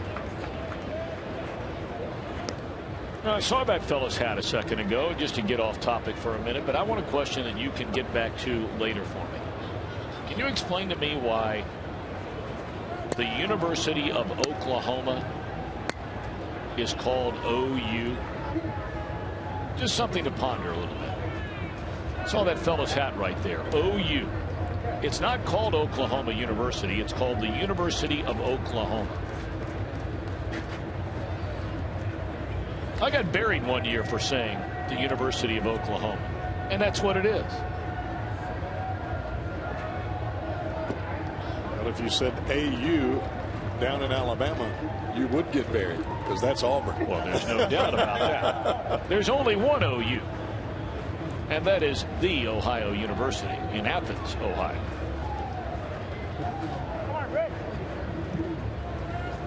Maybe OU sounds better than U of O. You're talking about outer space creatures. Runner goes, and it swung on and missed. Throw to second, and did he slide by the bag? He did. Slid off the bag. Strike him out, throw him out, double play ends the inning. Reds have a top of the order coming up, and they're batting in the 5th. We're expecting more rain. This is a big at bat.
brought to you by Cholula Hot Sauce. Breaking ball down and in, and then the throw down to second was about as hard as the pitch came in. A nice throw by Brian Pena. Caught Kalish as he slid right off the bag. Pretty good breaking ball there from Alfredo Simon. Hopefully that little bit of delay will get him back in a groove. Struck out, single, and then strike him out, throw him out.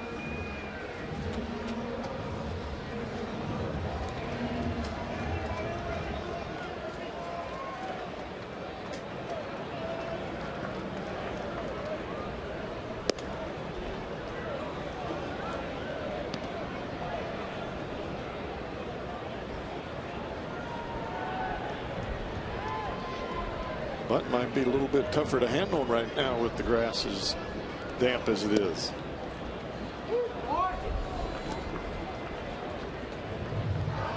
Hamilton has been aboard twice so far. Walked, stole a base, scored a run in the first inning, the only Reds run. Had an infield hit on a bouncer in the hole at short that he legged out the throw from Castro. Was thrown out trying to steal. Boy, that ball's hit well. Billy Hamilton has homered to right field.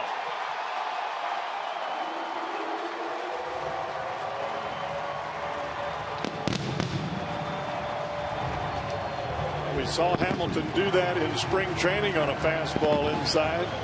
This gets his first major league dinger off a guy that doesn't give up home runs.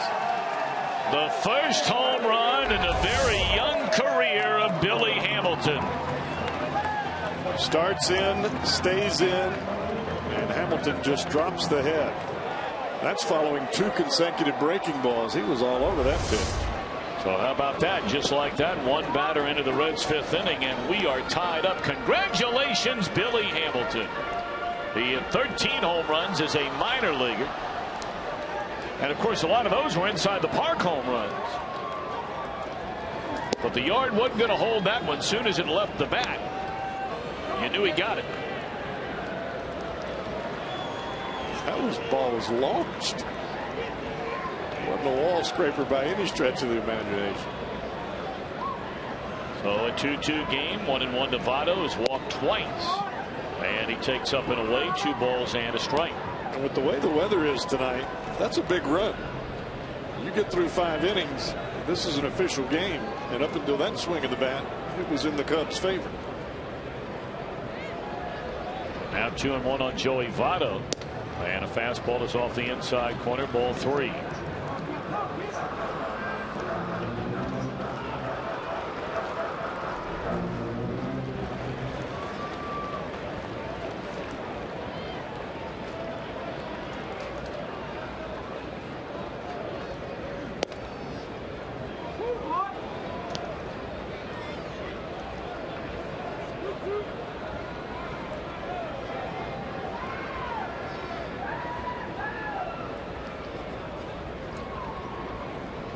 Two delivery, and it's ball 4. 3rd time Joey has walked in the game. Well, we wished Marilyn Browdy a happy 91st. How about these two? Louise Botts from Miamisburg, Ohio, 90 years young. Happy birthday, Louise. And Edith Likens out in Butler County, 94 years old. Wow. Edith Likens, 94 years young. I correct myself. Edith, please forgive me. That's great stuff. Hope you've had a beautiful day to both of you. 0-1 on Brandon Phillips.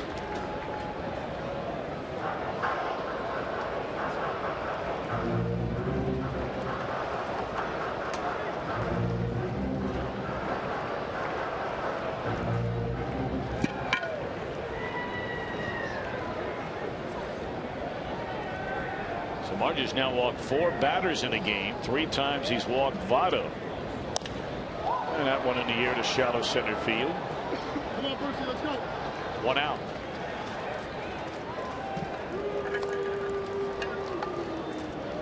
Well, don't forget, it's all about Star Wars this weekend at Great American Ballpark. Friday, Saturday, Sunday. Saturday, If you're one of the first 20,000 fans to come through the gates, you get a Star Wars t-shirt thanks to Cons. Giving away Star Wars posters over the weekend. 513-381-REDS or log on to Reds.com to find good seats. Tickets are available with the Brewers coming in. 4-game series. Brewers are trailing now in the 4th inning to the St. Louis Cardinals 3-0 after the Brewers rallied to win in extra innings last night. Brewers with a 5.5 game lead over second place St. Louis, 7 better than the Reds. 1-1 to Jay Bruce. I know my son is looking forward to not only the t-shirt but the poster as well. Star Wars after that Lego movie, that's a big hit. You didn't like that one? I did like it. You like the Lego movie? I love the movie. You did. And so does my son. And he wants the shirt, the Star Wars shirt. I mean, they just put them together. Has nothing to do with either one, other than the Lego movie had to be about a Star Wars type theme. 1-2 to Jay Bruce.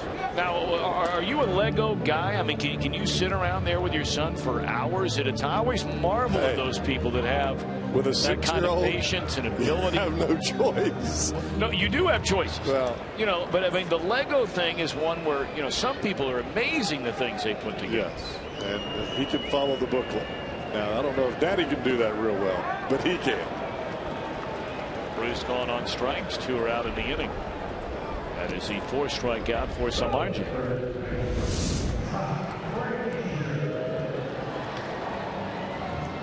Looked like a changeup. Came right over the top of it. Jay, you see that as a fastball, especially as hard as Samardzija's been throwing tonight. The bottom fell out of it. The only problem that I have with the Legos is at about 8 o'clock in the morning when my foot hits them on that hard tan floor. That's when the Cowboys struggling a little bit. That's when you got to find the blacksmith, right? Mason. 0-1 to Frazier. Billy Hamilton homers here in the bottom of the 5th inning after a very short rain delay to tie this game at 2, and now Frazier hoping to give the Reds a lead. That's perfect pitch right there on the outside corner. Not sure Frazier agreed with it. That's a pitcher's pitch. Call that right at the hollow of the knee, right on the outside corner. Split it in half with the baseball.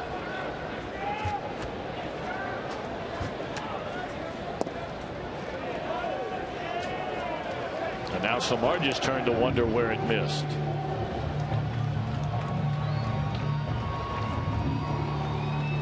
A tough strike zone tonight for both pitchers.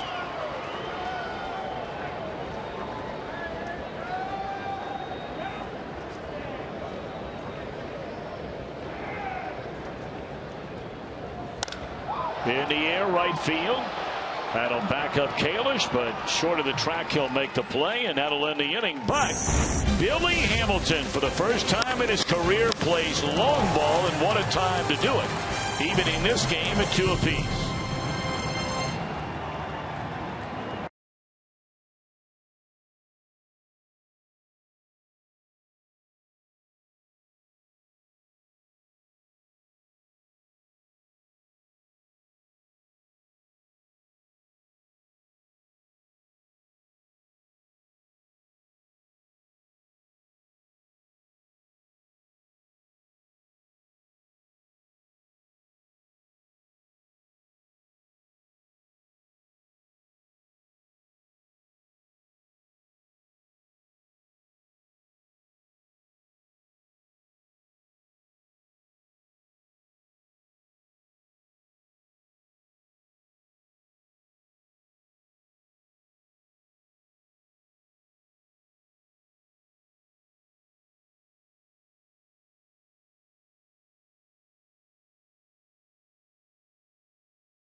first inning. Picked up his 10th stolen base of the year after a leadoff walk. Got to third on a wild pitch, and Brandon Phillips drove one to right field to score him to make it 1-0 Reds. But then Starlin Castro with the bases loaded bounces one into center field. That'll plate a couple, and then after a short rain delay, knowing more rain may be coming, a huge time for Billy Hamilton to get his first major league home run. Not a bad guy to hit it off of either.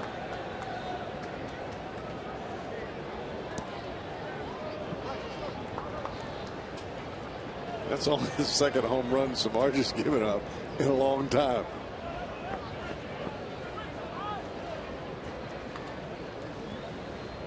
Well, now this is a big inning for Castro again, for Alfredo. That's in the air to right center field. This will stay in the park. And at the warning track, it is Billy Hamilton for out number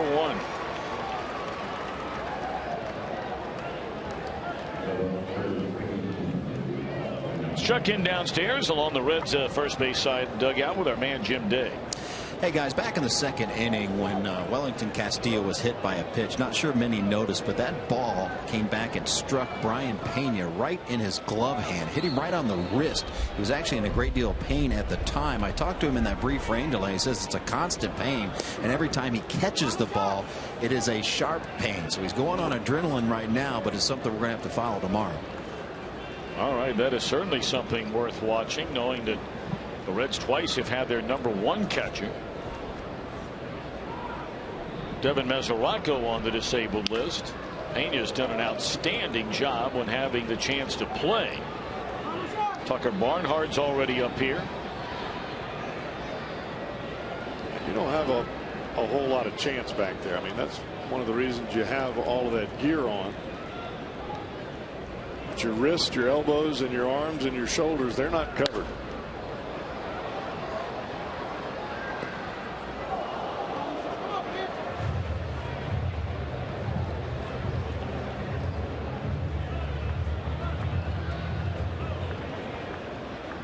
One and 2 on Luis Valbuena.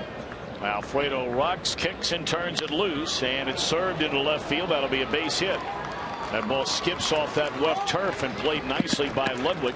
A 1-out single here in the Cub 6th inning. Simon tries to give him a backdoor breaking ball, and Valbuena just stays right on it.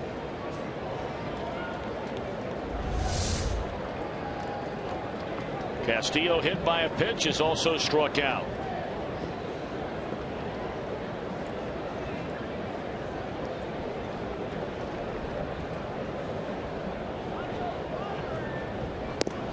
First pitch fastball, and that's a strike underneath the hands of Wellington Castillo.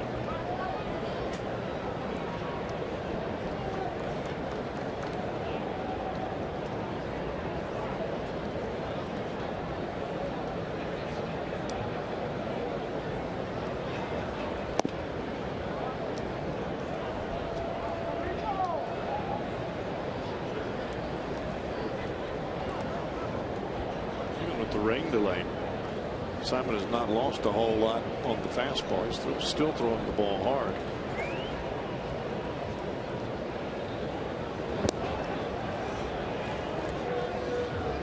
Rick Renteria, the manager of the Cubs, he's been running tonight. I wonder if he would go so far into the bucket as to run Valbuena.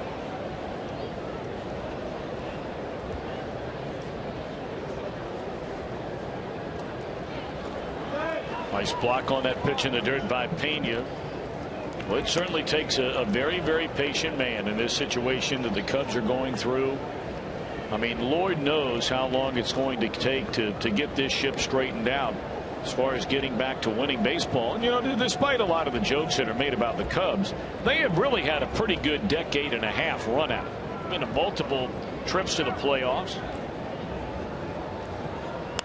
There's a bouncer down to third. Frazier, Phillips, and that's a double play to win the inning. Well, that's how you turn it around the horn right there. Quick from Frazier, quick from Phillips. Ludwig, Pena, Cozart coming up in a 2-2 game.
On the Brewers at Great American Ballpark Thursday, Friday, Saturday, Sunday this weekend. The Reds' first 4 for $48 ticket offer. You get 4 view level tickets for only $48. You get 4 free Reds hats along with it. How about that? Log on to Reds.com/4 for $48 or call 381-REDS. 2 runs, 5 hits for each team. The Cubs have left 4. The Reds have stranded 6. Alfredo Simon and Jeff Samardzija, 2 guys who come into the game here tonight with an ERA for Simon at 1.3, for Samardzija at 1.5. So we figured on a low scoring affair, and that's what we have here in the bottom of the 6th inning. Both pitchers had a little bit of trouble early going, but lived up to the billing thus far. Neither one of them have given up over 2 earned runs in any game they've pitched this year. That's where we sit right now.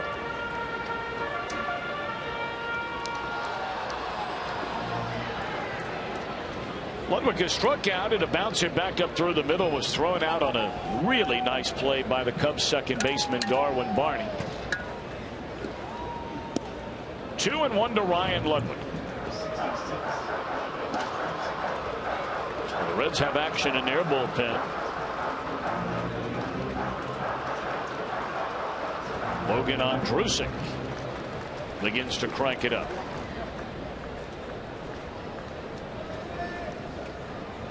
And Zach Roskup starts to throw for the Cubs. Well, you've got Simon's spot coming up 4th here in this inning. I would imagine that Simon will go back out if his spot does not come up. But if his spot comes to the plate, Ryan Price will take every opportunity to try to push across another run, especially with a little more rain in the forecast.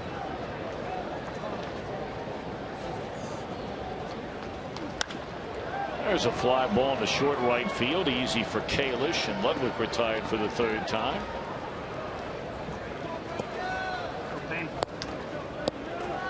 Get ready for Reds action 30 minutes before every game. Right here on Fox Sports Ohio. Presented by Ray St. Clair Roofing. It's Reds Live. Now, will you be back in the saddle again here tomorrow night? Now, you back on radio over the weekend, or are we together here through the Ray Didio? Ray Didio. Hall of Famers off this weekend. Yes. Okay. Got to nurse that foot. Yeah, he came down with a stress fracture. I mean, all of us seem to be falling apart at the seams. Broadcaster DL. Boy, you're not lying. You had that shot into your neck today. I mean, that just sounded brutal. There's a fly ball to left center field. And Bonifacio all the way, making sure his left fielder, Ryan Sweeney, knew that that ball belonged to him. 2 away in the inning. Well, I'll tell you this. The Reds are very fortunate to have Dr. Krimchek and the staff that they have. Yes, they are. Just the whole network of their medical staff, phenomenal.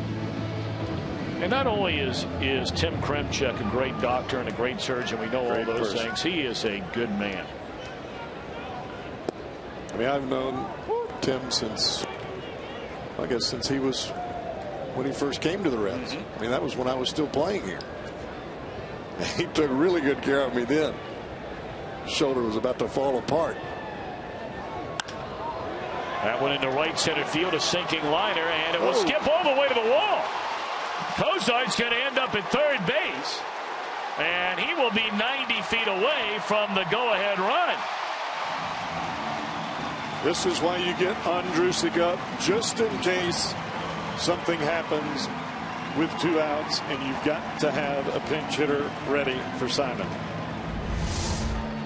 Watch this ball skip off the grass, a line drive into the gap. That baby just jumps right by Ryan Kalish.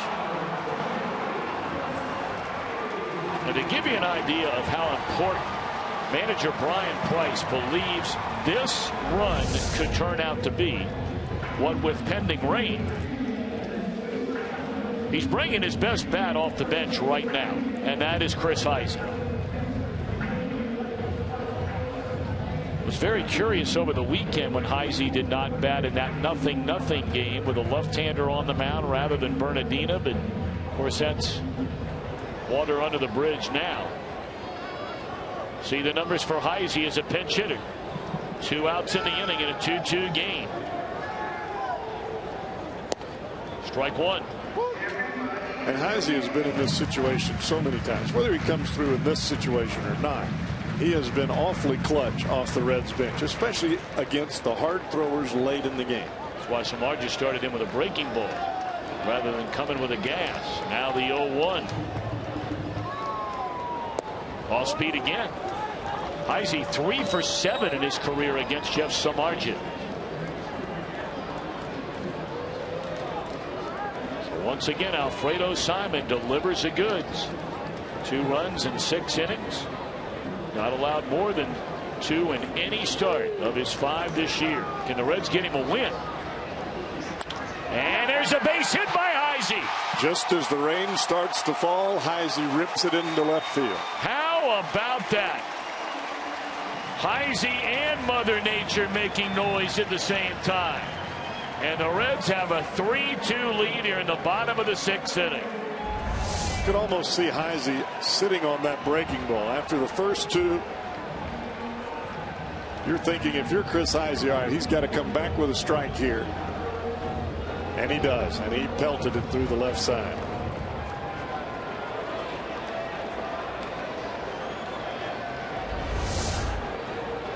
But now to be Billy Hamilton in the bottom of the 5th inning after our first rain delay. He whacked one into the seats in right field for his first major league home run to tie the game then at 2. But what a big hit there by Heisey. And Cozart in front of him.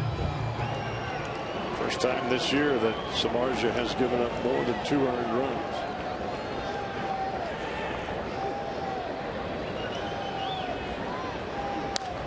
Hamilton slaps at it foul off to the seats third base side. A ball and a strike on Billy Hamilton. He's been on base all 3 times tonight. Walk, stolen base, scored a run, infield hit, thrown out, stealing, home run. And Alfredo now at least in line for the time being to pick up what would be his 4th win. 2-1 to Hamilton. Huge would that be? 4 wins in the month of April for a guy that made 99 consecutive bullpen appearances for you. That's stepping up, my friend.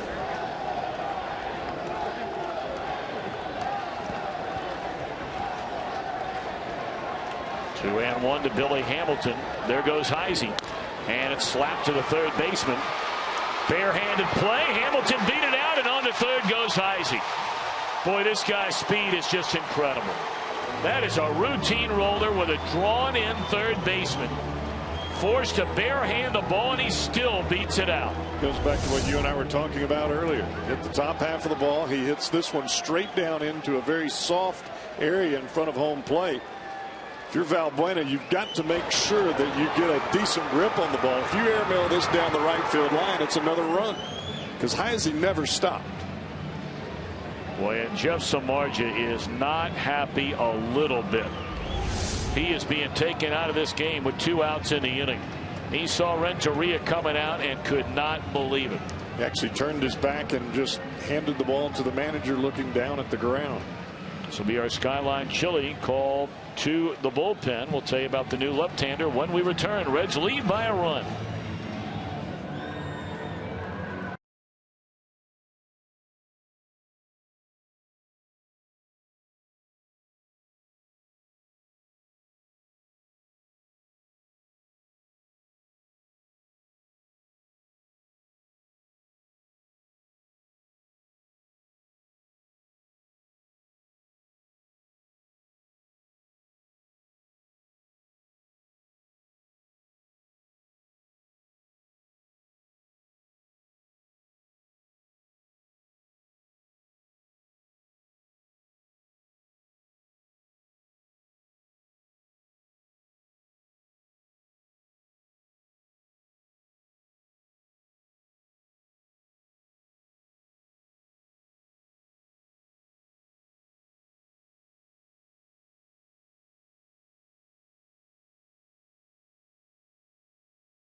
What an amazing turn of events after the Reds were behind 2-1, and we knew rain was coming tonight. And you give credit to Joe West and the entire umpiring crew, but Joe West is the crew chief when he recognized that we have a chance to at least get in 5 innings tonight. So after a very short stoppage in play, he gets both teams right back on the field.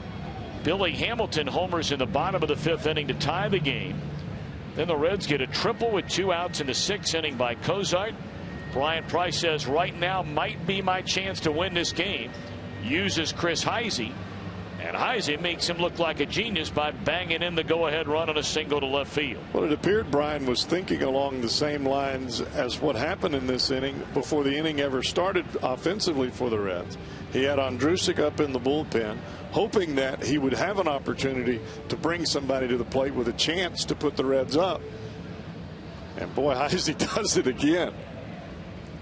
What is that, 3 times now he's driven in the game winning run? Well, I want to ask you something, because we're going to go to some other programming here in a minute, but I want to ask you your opinion, because outside of the whole Joey Votto debate about sabermetrics and walking and RBIs and that whole thing, that is topic number 1 probably for a lot of Reds fans to debate. The other one is the split on Chris Heisey. And you and I talk about this off the air. We've talked about it on the air. There are a lot of Reds fans that feels like, he's never been given the chance. There are others like Dusty Baker who would say, wait a minute now, I can show you here, right, where he was given extended periods of time to play and was not the same player as an everyday player. But everybody can get a little older and maybe learn a lesson or two from I agree with that. So I'm asking you, do you think that that's something? And I'm not asking you to manage a team, but I mean, can a player go from a guy who maybe didn't deliver his first or second or third time and then become an everyday player? And I'll tell you why. Because when you're younger, you're trying to be so many things, you don't really understand what it is that you do best. And on the counter side, you don't realize where your weaknesses are. And as exposure happens to you in the big league environment, especially when you get the first and maybe second time to play every day, you start to realize, okay, I do this well. This is where I need to concentrate. And I think that's what Chris does when he comes into a ball game in a pinch hit situation. Makes it very simple. This is what I can do, and I'm not going to try to go outside of my comfort zone. Sometimes when you're playing every day, you get lost a little bit in just the overall scheme of things. You try to do a little bit too much. As you get older, you realize this is what I can do, this is what I can't do. And I think we're starting to see that with Chris. All right. Well, it is 3-2, the Reds in front. We're going to be sitting here for a little while. We're in the bottom of the 6th inning. Big night for Billy Hamilton tonight. He's been on base all 4 times. Couple of infield hits, a walk, a stolen base, a couple of runs scored, his first major league home run. And we're going to be going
It is still raining here in Cincinnati. The crew chief, Joe West, has instructed everybody, let's get back to playing baseball. So the Reds have taken a 3-2 lead. We are in the bottom of the 6th inning. And Zach Ruskup has come on from the Chicago bullpen with runners on the corners and 2 away to face Reds first baseman Joey Votto. And there's ball 1. 1 hour and 1 minute we waited. 1 hour and 11 minutes, I beg your pardon. We waited in this second rain delay where the Reds have, on a Chris Heisey single, taken the lead at 3-2.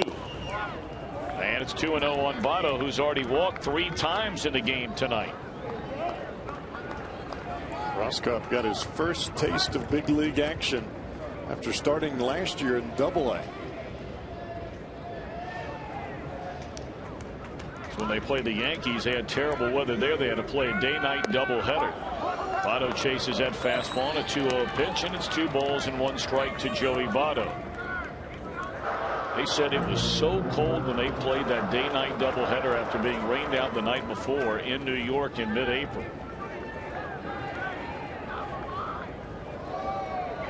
And now we're playing in a rain here in the 6th inning.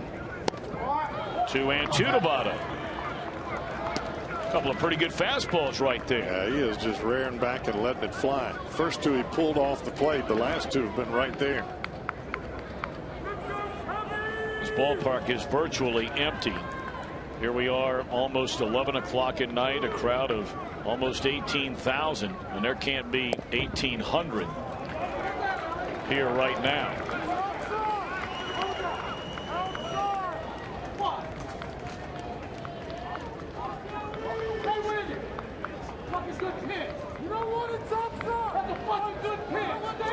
And the Cub manager, Rick Renteria, has just been thrown out of the dugout. You could hear him thrown out of the game. You could hear him yelling at the home plate umpire after a couple of very close pitches in this at bat that Votto took, that Renteria felt like both of them were strikes. And we've seen this. This is how it's been the entire ball game. It's just been a very tight strike zone. But it's been both ways. You know, you can ask from any umpires to be consistent behind the plate, and Alan Porter has been consistent. It just hasn't been a real big strike zone. Well, after Renteria got his money's worth with Alan Porter, the home plate umpire, Joe West comes in from second base, the crew chief, and said, that's enough. Joe was wasting no time. He was on his way to the plate as Renteria was on his way to the plate. And they both met up quickly. See Votto start to step away. I think Votto thought that pitch was pretty close himself.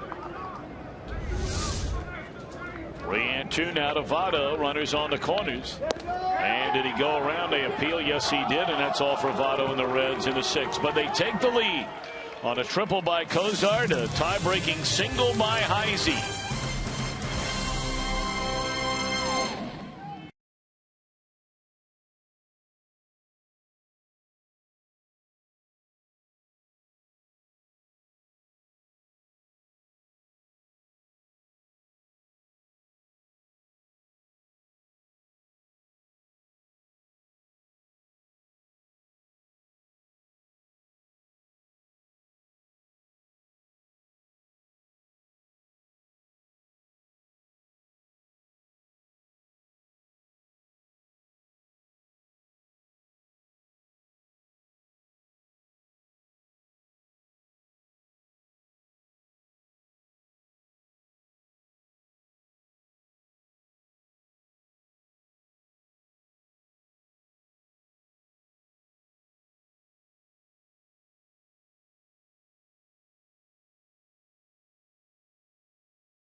complete, or in the early morning hours, we will have Reds Live, the post-game edition. It's brought to you by King's Honda and the King's Auto Mall. We will have expanded highlights. You'll take you to the clubhouse, get your first reaction, and more. It's Reds Live, the post-game edition. Jim Day back with you, standing in the rain. Now, in that half inning, Brian Price was talking to the home plate umpire, saying that my guy did not have enough time to warm up in the bullpen. Here's the reason why. They put on the scoreboard in that rain delay that they were going to resume play in 20 minutes. That's the word the Reds got in the clubhouse. The Cubs got the word that they were going to start it as soon as their reliever was warmed up. So the Reds literally had to rush out of the dugout. Some guys wasn't even fully back in uniform yet. And the Reds had no one warming up. Logan Ondrusek got down there as quickly as he could to start warming up and basically didn't have enough time to warm up. Brian Price argued that point to no avail. He's getting the regular amount of pitches, so we'll see if it comes back to backfire on the Reds. But no one gave them word that they were going to start that soon, guys. All righty, Jim Day, thank you very much. Jim has been very on top of everything as far as the umpiring crew is concerned here tonight. That first delay, and Joe West coming back out there. All right, now let's get right to it, Cowboy. It's a one-run lead. And now it's Logan Ondrusek who comes on from the Reds bullpen, taking over for Alfredo Simon, who's in line to win this game if the bullpen can shut him down. Well, the big issue right here, you ride the adrenaline out of the bullpen. And for Ondrusek, you just want to make sure you get the ball in the strike zone, make them swing the bat. This is a tough spot to hit right now, just with the rain as heavy as it is.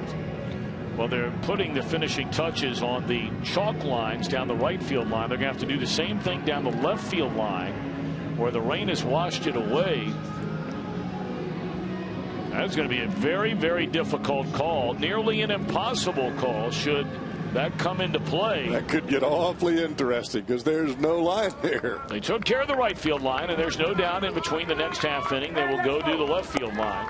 Hey, look, this grounds crew has worked unbelievably hard and unbelievably well. We're right back at it. I'm sure in the mind of crew chief Joe West, you only have a short amount of time here before even more rain comes in and harder. It's coming down pretty good right now. Yes, it is. Joe hanging in there, former three-time all-conference quarterback at Elon College, Joe West. That one into left field, a sinking liner right into the glove of Ryan Ludwig, and Ryan Sweeney retired to begin the Cubs' seventh inning. Reds scored in the first on a walk to Billy Hamilton, who stole second. A wild pitch moved him to third, and Brandon Phillips knocked him in with a sacrifice fly. The Cubs got a bases loaded two-run single by Starlin Castro in the third against Alfredo Simon. We had a short rain delay, got back to playing with the Reds batting in the bottom of the fifth. Billy Hamilton hit his first major league home run to tie the game. And then in the sixth inning in the rain, Zach Cozart hit one into right center field that went for a triple. It came with 2 outs in the inning. And Chris Heisey came off the bench to knock in Cozart with a single. Thus, the 3-2 Reds lead. We're in the seventh inning. Oh, my goodness. 1-2 to Darwin Barney.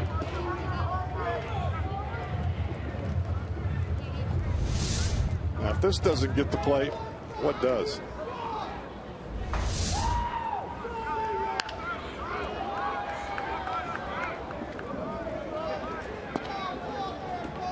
I like the way Ondrusek is throwing the ball right now. I mean, he is getting it and coming right at the hitter. I mean, he's always been able to throw the ball in the mid-90s. But when you're cutting it and trying to get movement on the ball, he's just coming right at him. I mean, that last pitch is 97.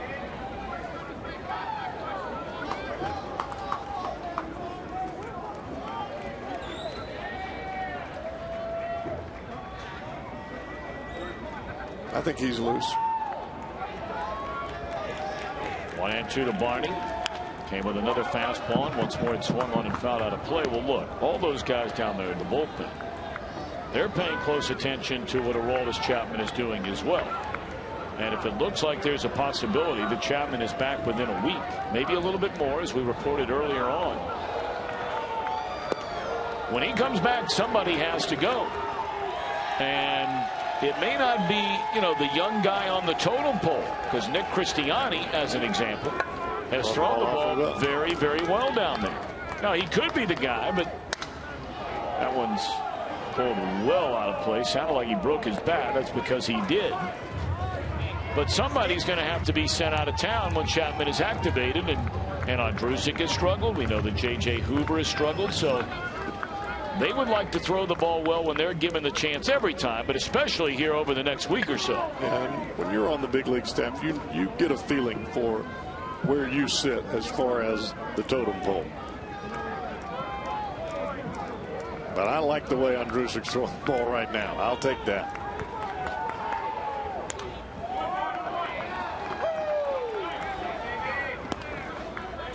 You look at the angle from Andrusik downhill, 95, 96 from a guy that's 6'7". Don't have a whole lot of place in the zone to hit. 2-2 again. And a dribbler charging. Frazier tried to barehand it. Do or die. And that'll be an infield hit for Darwin Barney. Time to take a look at that. T-Mobile game changer. Now here's one guy that doesn't have to worry about going anywhere, except on the mound around the National League and during interleague. Especially with guys on base. McCure seems to do his best work when the pressure is the greatest. Hence the term reliever.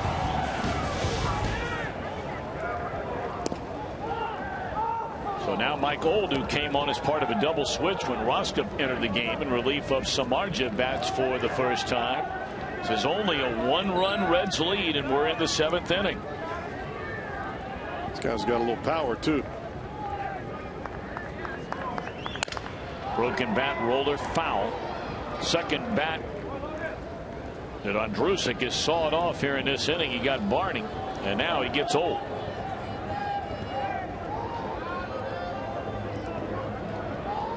Old doesn't even touch the bat that's on the ground. Just asking for another.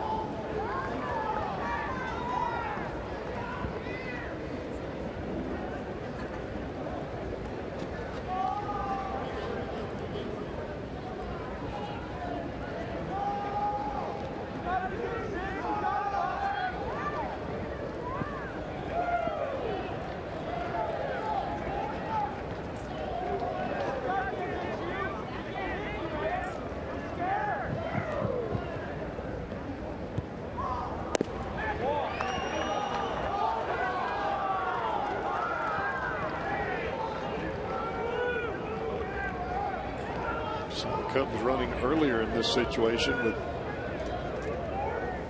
a guy that could run at first base. Doesn't seem like Barney has got much of a lead here.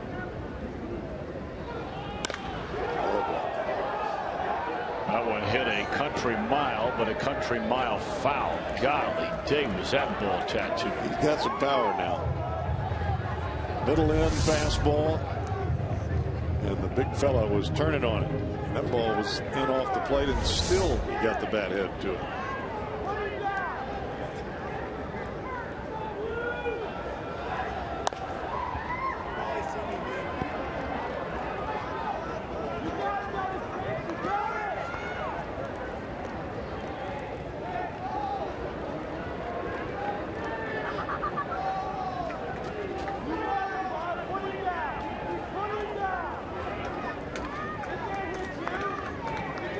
To the count on Old, with one away and one on, and a little flare to shallow center field. Hamilton dives, and did he get it? Yes, he did.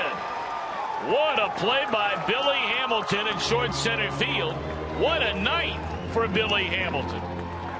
Really shallow Hamilton was playing, and he got to that ball. That ball normally, that's just an easy hit. He was playing way in. Watch Hamilton come right out of your screen immediately. He got it. It is amazing how well Billy Hamilton is playing center field for a young man who came up as a shortstop. It won't be long if his offense keeps him in the major leagues. before Billy Hamilton's winning Gold Gloves in center field. Well, he has the range. He's got a very good arm. And that's one thing folks don't even talk about now, because they're so worried about him getting on base and stealing bases. He's an awfully good defensive player.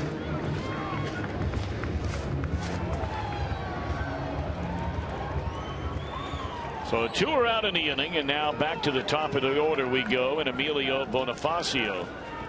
He has struck out twice, once swinging, once looking, a single and a run scored, sandwiched in between, back in the Cubs' 3rd inning. And a fastball just off the outside corner from Andrusik.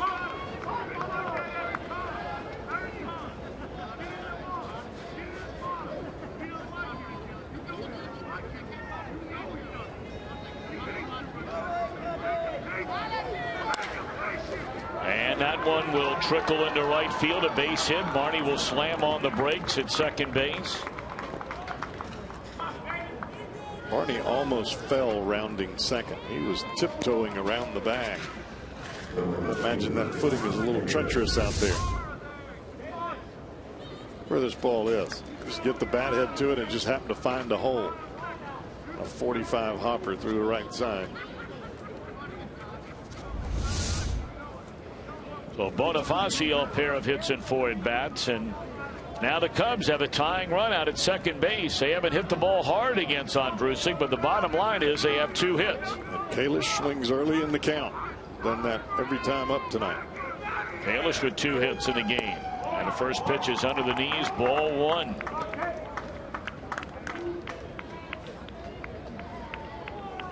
An infield single with 1 out by Barney. A bouncer through the hole into right field with 2 outs by Bonifacio. And now this 1-run lead hangs in the balance. Good off-speed pitch there to even account of the ball and a strike.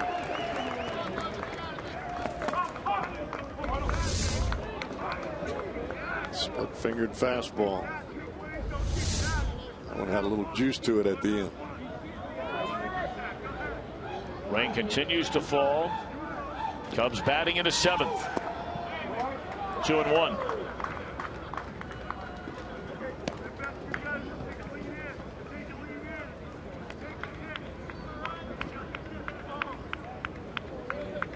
Reds have a right-hander, LeCure, a left-hander, Marshall, ready in their bullpen. Andrusik trying to survive the 7th.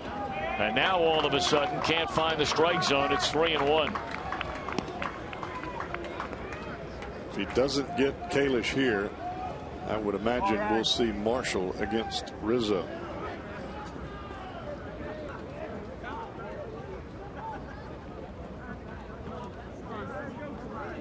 Three balls and a strike. And now the count is full.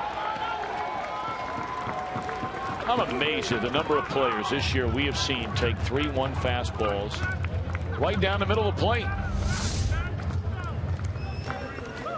Now that one was a bit to the inside corner. So maybe, you know, the old 1 pitch in 1 zone was a theory there by Kalish. Runners get started. Struck him out on the fastball, and that'll end the inning. So Andrusik gets out of trouble. 2 hits, 2 left. The few that are here will stand and stretch in the rain.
Our Nissan drive of the game. What else would it be to tie it off the bat of Billy Hamilton? His first major league home run came in the 5th inning against Jeff Samardzija. Giving the Reds one and took one away just a few minutes ago.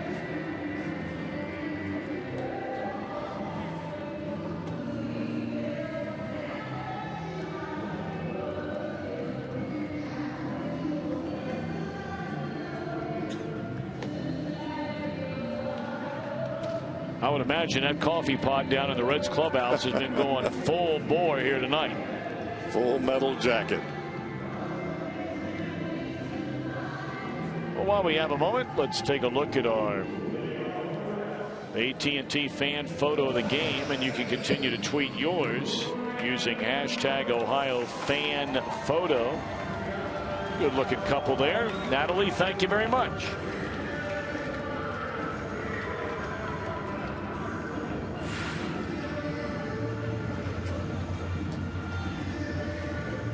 I don't think I've ever seen a ground crew run as much as this ground crew has tonight. They are in tip-top physical condition.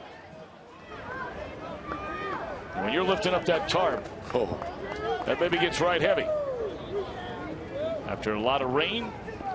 All right, Brandon Phillips against Ross Cup here in the Reds' 7th inning. Reds scored all 3 of their runs against Jeff Samardzija, who will go yet another start, making 12 of them dating back to last year at the end of August, where he has not picked up a win, despite more times than not pitching very, very well. Having said that, on a night like tonight, Samardzija had the chance to win the game. He did. He had a 1-run lead.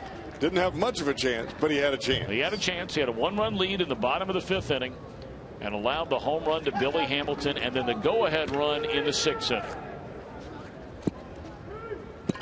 2-0 on Brandon Phillips, to be followed by Jay Bruce and Todd Frazier. Hard hit ball, but right at Darwin Barney. 1 out.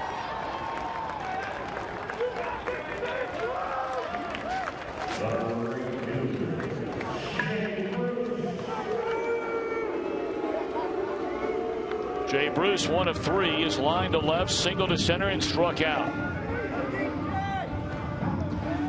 Finals from the National League. Well, the Atlanta Braves, they took a beating tonight. They ran into Mr. Fernandez down in Miami. Shut out 9-0. He's a pretty good pitcher. Yes, he is. Yes, he is. He's got 4 pitches that he can throw at any time. That makes it awfully difficult. Rookie of the Year a season ago, Jose Fernandez of the Miami Marlins. You know, normally you get guys throwing 4 pitches that are soft tossers, and they have to throw those 4 pitches because they don't have much on the fastball or the breaking ball. This guy's throwing mid-90s and throwing you a changeup, curveball, and a slider. 2-1 to Bruce. Couple of finals from the American League. Chris Young outduels CC Sabathia. Mariners over the Yankees 6-3. Those are the only finals. Rain delayed a number of games around baseball. They are in the 9th inning in Philadelphia. The Mets in front of the Phillies 6-1. 2-2 to Bruce. They were rained out, the Pirates in Baltimore, and because of the interleague series, they've got to make that up right away as part of a doubleheader. Well, they got to make it up somehow, some way. Maybe the teams have Thursday off. I don't know. But they're going to have to make up that game during this series. Broken back into short right field. And that's out number 2 in the inning.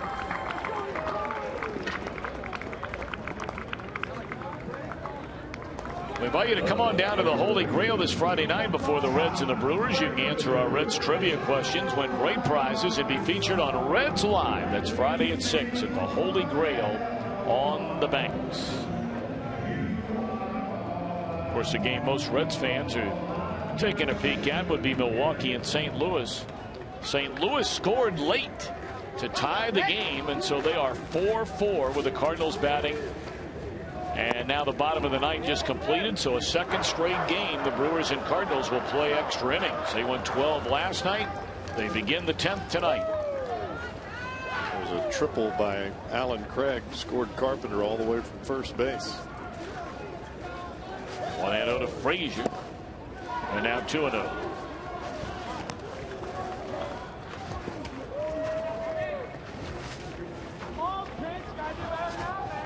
The Brewers had Unieski Betancourt playing right field. They got a lot of guys injured right now. Ryan Braun, of course, Gene Segura got hit in the head, while Braun was still really a step down in the dugout and swinging the bat where it hit his teammate. And Braun had to leave that same ball game. I think it was in the 8th or 7th or the 8th inning with intercostal strain in the rib cage. Those things don't heal too fast either. Well, the Brewers will be here. They'll be arriving into town tomorrow night to begin a 4-game series on Thursday night. So they'll get here, I believe it's an afternoon tilt tomorrow, the Brewers and the Cardinals. So they'll get in at a decent time to Cincinnati tomorrow night. Reds will be playing against these Cubs tomorrow night. There's ball 4 to Frazier. He takes a 2-out walk. The inning will continue for Ryan Ludwig. But not before we have a visit to the mound. And there it looks like they're going to the bullpen. They're going to bring in a right-hander to face Ryan Ludwig. This is only a 1-run ball game. So they're not going to take a chance of having this one get away from them. Well, everything so far, whether it be Brian Price or the Cubs, they played it awfully close to the vest. So we will take a break in the action. Tell you about the new Cub pitcher when we return. The Reds are in front 3-2, 1 on, 2 out here in the bottom of the 7th.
This year to offer you a great value, the Kroger meal deal. Check concession stands around the ballpark. You get a hot dog, a bag of chips, a 16-ounce Coke, and during this homestand, a Slim Jim.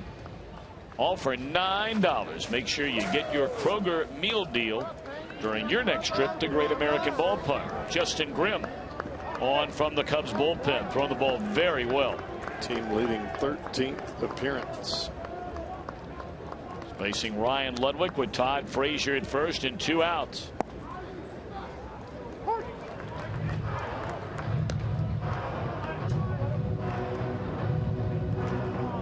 Last few ball games, the Cubs bullpen has thrown the ball a heck of a lot better than they did in the early going.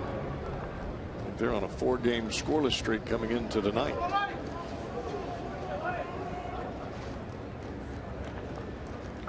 Opponents only batting .214, 9 hits and 42 at bats against Grimm.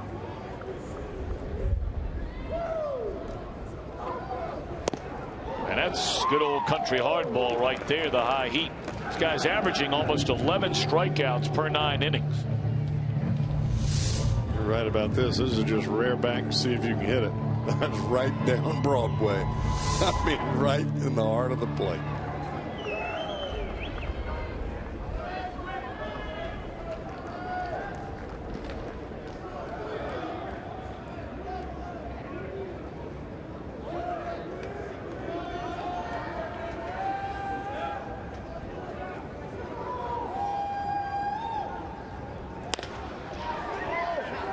Down to third, and they'll go the short way to retire the side. So the Cubs come to bat. Heart of their lineup coming up. Reds up by a run.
To you by Chevy. Visit your tri-state Chevy dealer today, and by Cincinnati Children's Hospital, ranked #1 in the U.S. in pediatric cancer care, according to U.S. News and World Report's best children's hospitals in America. Three runs, 8 hits, 9 men left on base for the Reds. 2 runs, 7 hits, and 6 left on base for the Cubs. Chicago will bat in the 8th inning. And the aforementioned Sam LeCure takes over on the mound. Roger Bernardino will take over out in left field for Ryan Ludwig. LeCure has been pretty much the guy to go to in the setup situation, whether it be in the 7th and the 8th or the 8th.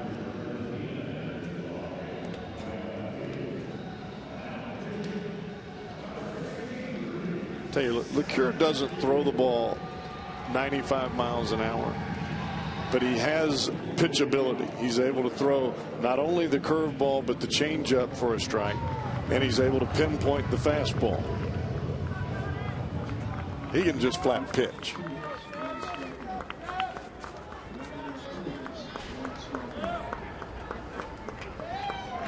So take a look at that fellow directly behind the plate in a stance who's clapping.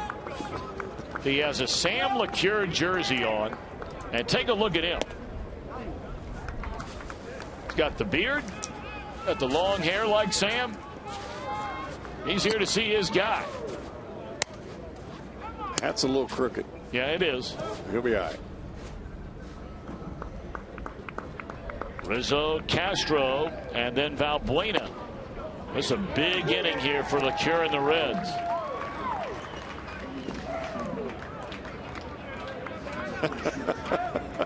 That's a striking resemblance there, partner.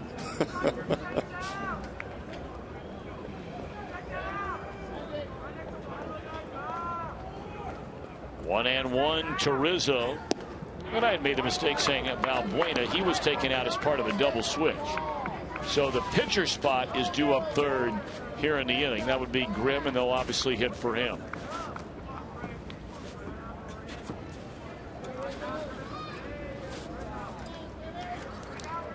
I wonder if Sammy can see that guy behind home plate. You like to look up, see your shadow standing behind the dish. Breaking ball misses off the inside corner. So now LeCure has fallen behind Rizzo. 3 home runs on the year in a 1-run game here in the 8th inning.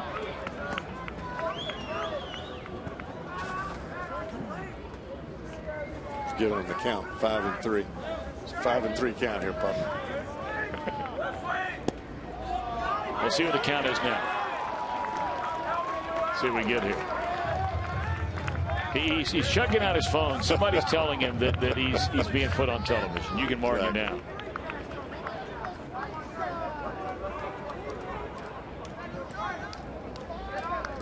Three and 2 the count. Big pitch right here for LeCure. Jam shot pop up. Bernardina is there, 1 away.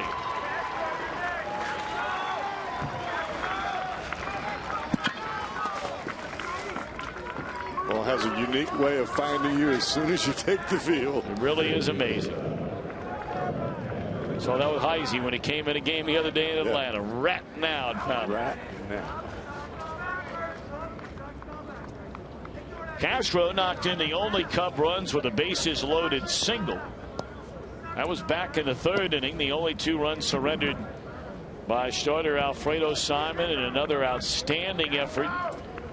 He now has made 5 starts in place of Matt Latos, and the 2 runs are the most runs he has allowed in any of them. Cozart's got to cut it loose and does so in time to get Castro 2 away.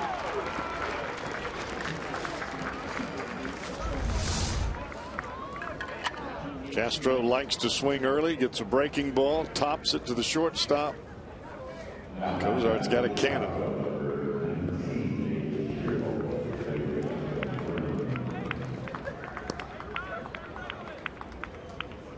Well, now they're going to send up left-handed batting Nate Shearholtz.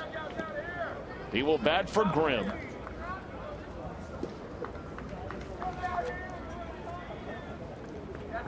Shearholtz, a long-time extra player, backup player with the Giants. Then a little while with Philadelphia in that Hunter Pence deal. Finally got a chance to play regularly last year with the Cubs and had a very good year. Did awfully well. Got a little pop in that bat, too, and in a 1-run game. This guy's capable of hurting you. I guess set up away from him. And it's way outside. Shearholtz 1 of 4, a couple of strikeouts and a walk in his career against Sam LeCure.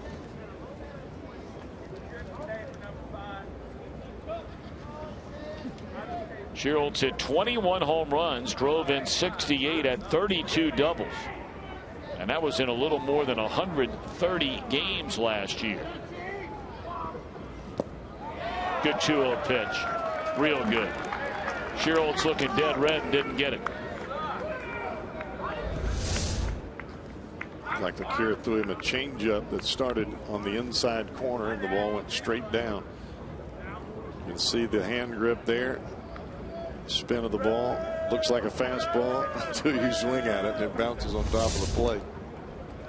2-1. And he misses up and away. Right-handed batting catcher Wellington Castillo would be next.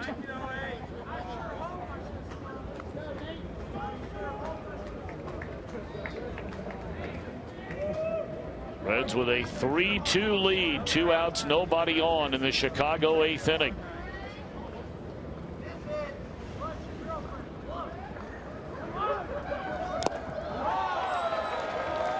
Full count.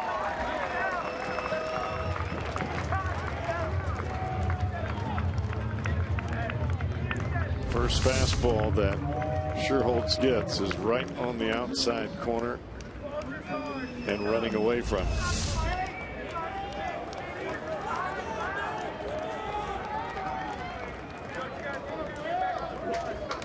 Payoff pitch. Threw him a breaking ball and missed down and in.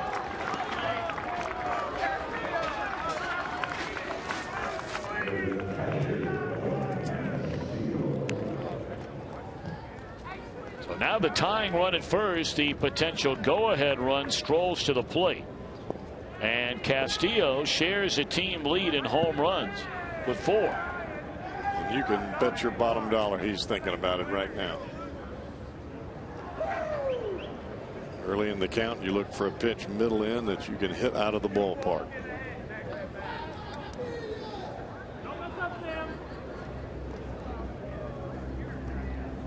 Naturally, they set up away from that power, and right on the glove is where LeCure delivers. And that fastball doesn't look like it's on the plate until right at the last second. He starts that ball, it's off the plate, and then it tails right back to the corner.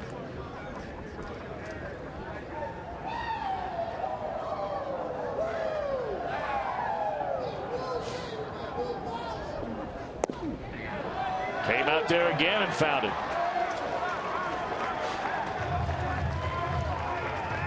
Wellington Castillo has been sitting behind the plate all night wondering why my pitcher didn't get that.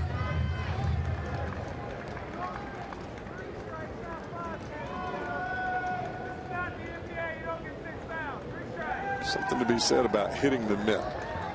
You don't make that catcher move far, more times than not you'll get the call in your favor. 0-2 delivery. And a liner into left center field, a base hit. Runner will make the turn, slam on the brakes as Hamilton fires back to the cutoff man. So a 2-out walk followed by a single. And now the left fielder, left-handed batting Ryan Sweeney comes to the plate. Sam got a little bit to the side of that one, tried to overthrow it a little bit, and that ball came right back over the outside part of the plate, but it was elevated, and that way Castillo could see it better. Now, Brian Price talked all the way back in spring training. He wasn't afraid to keep his right-handers in to face some left-handed batters. He had Marshall up an inning ago ready to come in to face Anthony Rizzo, but he will leave in LeCure to face a left-handed batting Ryan Sweeney. And of course, you always ask yourself, well, what are the options for the Cubs if you bring in a left-hander?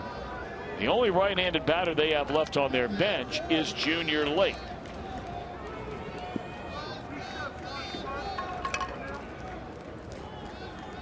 But the Reds do have 2 left-handers available in that bullpen, Marshall and of course Parra. 1 and 1 to Sweeney.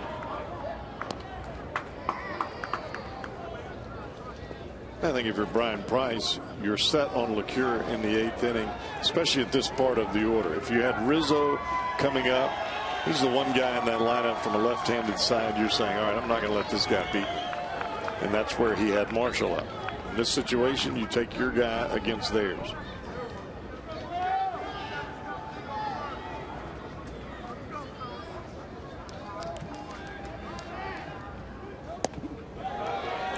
Dandy of a breaking ball there to get ahead at 1 and 2. And if you're wondering, left-handed batters against LeCure this year, including the out in this inning by Rizzo.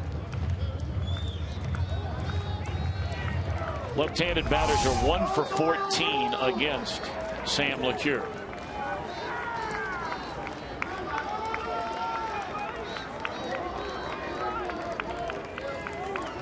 One and 2 on Ryan Sweeney.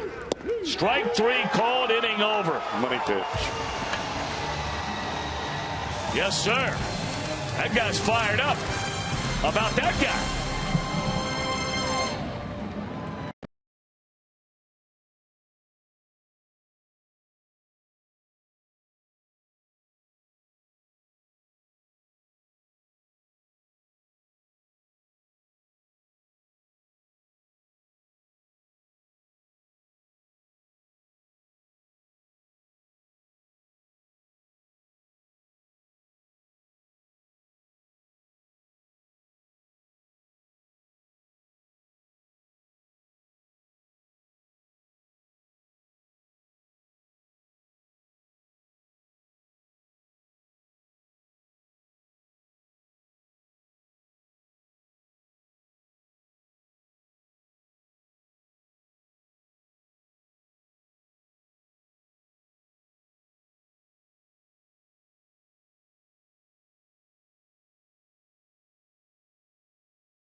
bond during Reds Dream Week. We'll go inside Todd Frazier's spring training home and look at baseball's updated transfer rule. It's all coming up Wednesday at 6 on Fox Sports Ohio. That is an excellent show.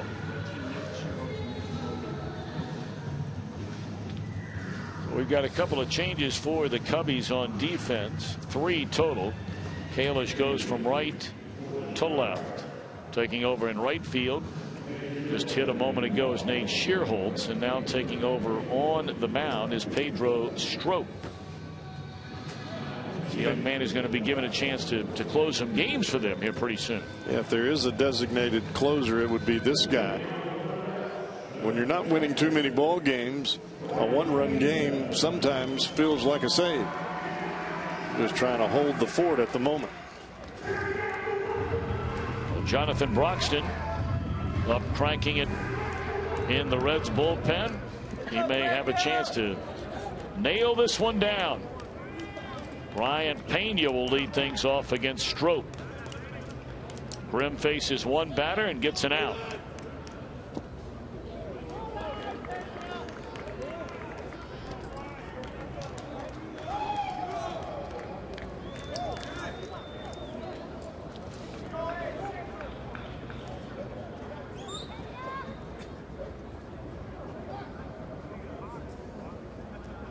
Opponents only have 5 hits and 35 at bats against Strop.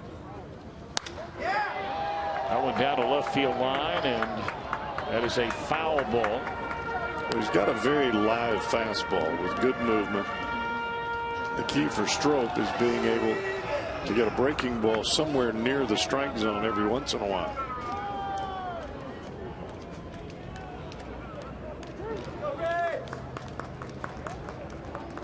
Strop's been around. I mean, he's not like some young guy that's all of a sudden come racing through the Cubs system. He was in the Rangers minor league system up until 2012 when he was traded to Baltimore. Actually claimed off waivers by Baltimore. That completed an earlier trade for left-hander Mike Gonzalez, and then came over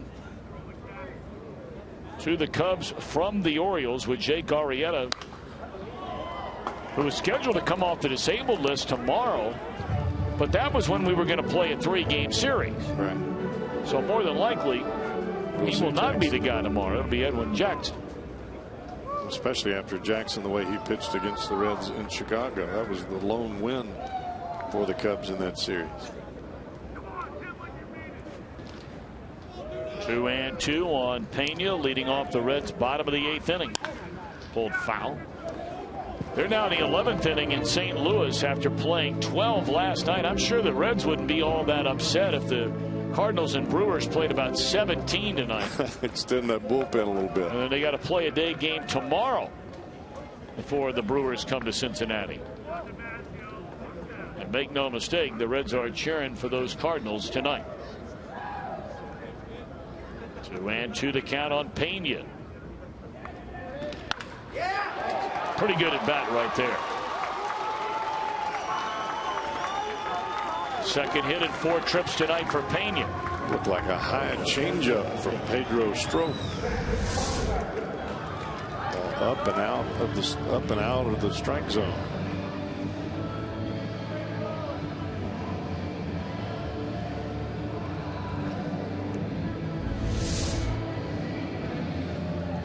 Ball came off the bat of Pena. It looked like he just caught it with the bat head and just threw it into center field.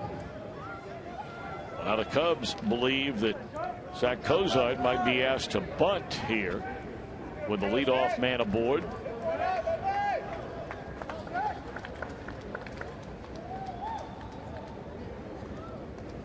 Some might wonder why not run for Pena. There aren't many managers out there that when a guy has been behind the plate during an entire game, when your team is ahead. Now behind, it's a different ball game. Right. But here in the bottom of the 8th inning with the Reds leading by a run, Pena's been back behind that dish all night long.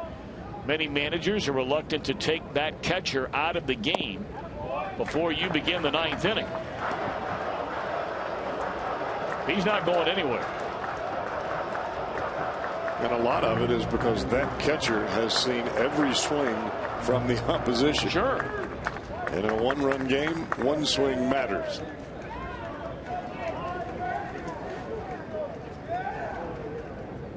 One and oh to Kozar. Runner goes and into left field. It's a base hit. Now Pena is not going to dare try and advance on to third. But Zach Kozar had a couple of hits tonight. Castro was really cheating to second base. And there's no doubt the Cubs were thinking bunt here. The whole left side of the infield was vacated as the ball came to the plate. You can see Castro break towards second. Just left the left side wide open. Well, if they were thinking bunt a moment ago, they're really thinking about bunt now. First and second and nobody out as the Reds try and add on to this one-run lead. Bernardina has one sacrifice so far as a Red.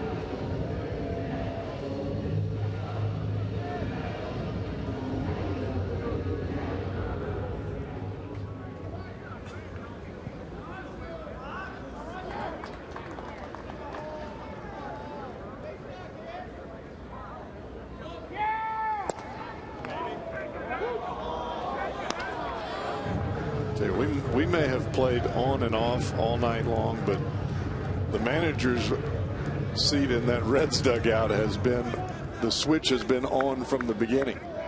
He had Andrusik up early when he pinch hit for the pitcher spot for Heisey, and then you swing away there as they were anticipating bunt. Beautifully done. Nobody there. Strom falls down and then throws late. Miscommunication there. He came to get it expecting the third baseman Old to be on the bag, and Old had come in to get the ball. That's why you bunt the ball hard at the third baseman. It makes him come after the baseball. Strom did a great job getting off the mound, but when you bunt the ball that hard, it makes the third baseman commit.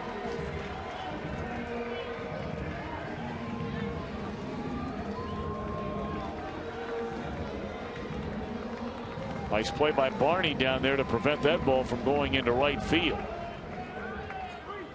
But now they are loaded with none out, infield in. Billy Hamilton has had a big night. Been on base 4 times, a walk, a pair of singles, and his first major league home run. He has scored twice. Trying to jump on that first pitch and lift something into the outfield was Tardy. Look where they have Hamilton shaded to the left. Kalish, well, now he'll move back a couple of steps, but very shallow.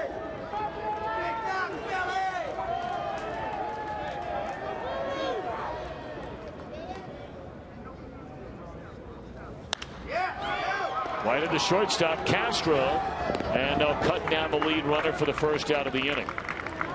That's hard hitting ball, but right at it. Right at it. Left to right, you got a chance there, but that was, he didn't even have to move. All he had to do was bend down. So the first time they retired Billy Hamilton tonight, and now Joey Votto will bat.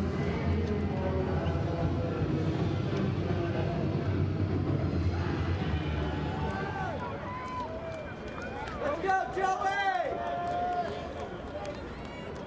Votto 0 for 1, has walked 3 times.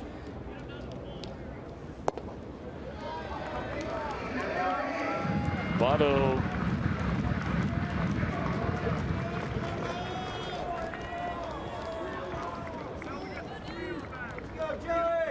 in his career a pair of grand slams. 1-0 to Joey Votto with the bases loaded. A ball and a strike.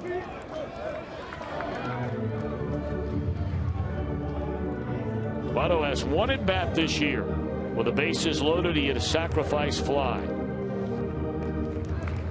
This is when you want the heart of your order at the plate. You've got bases loaded, you've got 1 out. This insurance run could loom huge here, and 2 if you can get a base hit.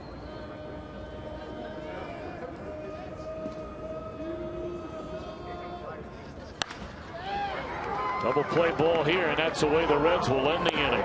They load them up with nobody out, and they cannot score. Broxton will try and nail it down in the 9th.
give Jonathan Broxton a little bit of breathing room with the bases loaded and nobody out.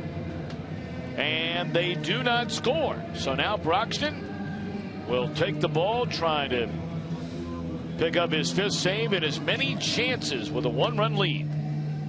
Now the ERA is not going to continue to stay 0. But for the time being, the Reds are hoping it stays that way tonight. Better believe it.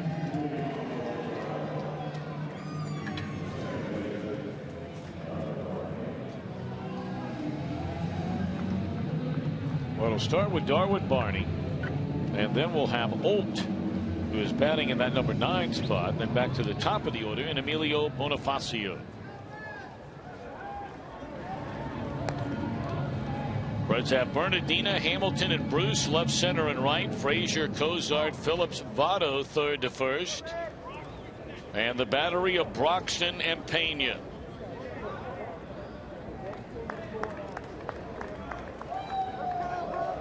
Andrusik a scoreless inning behind Simon. LeCure a scoreless inning behind Andrusik. And now Broxton in the 9th. Strike 1. Barney 1 of 3 had the broken bat infield hit back in the 7th inning against Logan Andrusik.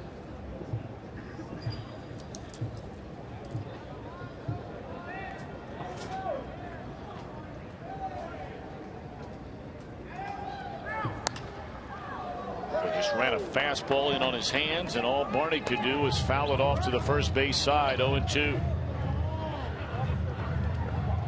Milwaukee has taken the lead over St. Louis again. Cardinals now batting, trailing by a run, 5-4 in the home half of the 11th inning at Busch Stadium.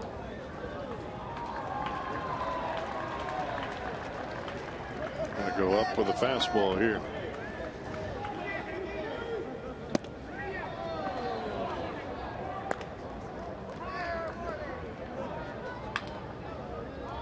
For the most part, facing Darwin Barney, you try to keep the ball down and away.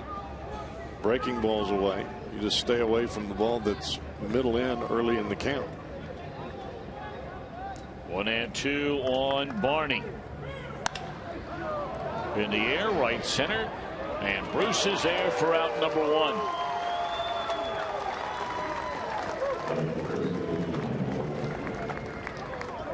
This is the guy that you just don't know a whole lot about.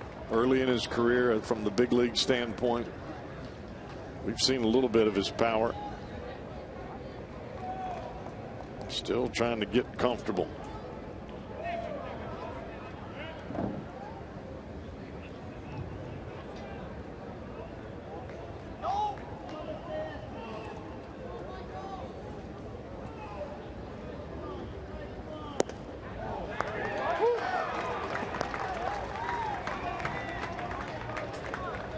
Brian Pena gets down, he gets low. He's got that target way down there.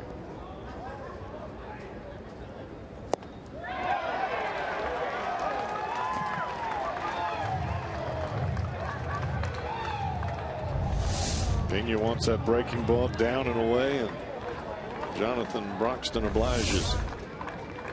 Now trying to put away Mike Holt. And here it comes. Try to get him to chase that fastball up.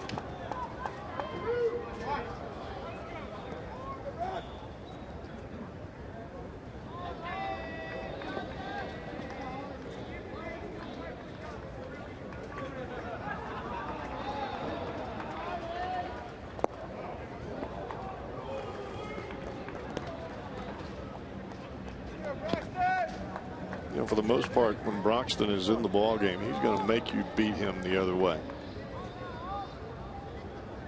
He'll run that 2-seamer in every once in a while, but for the most part, it's breaking balls down and away from the righties and the fastball out there as well.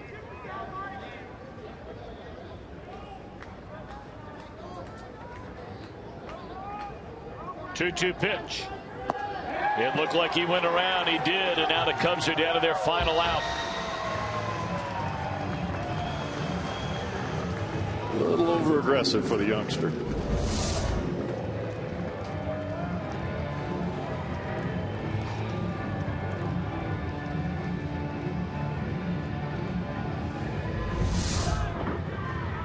Now one more out to go for Jonathan Broxton to give the Reds what would be their 12th win of the year.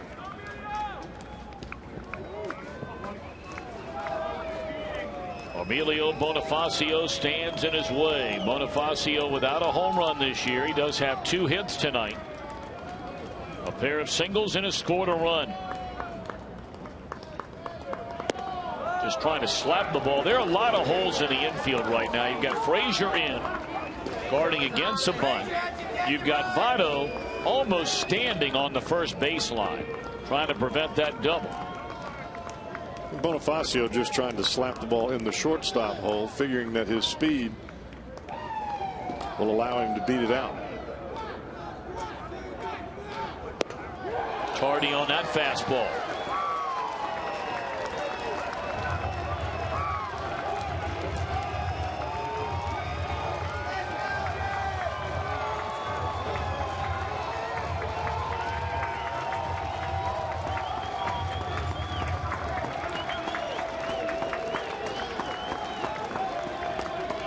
One more strike, one more out for Broxton.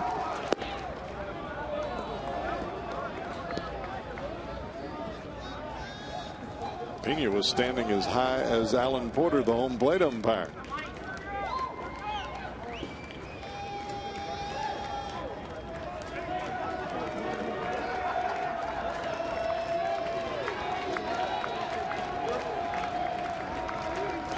One ball, 2 strikes. Broxton to Bonifacio.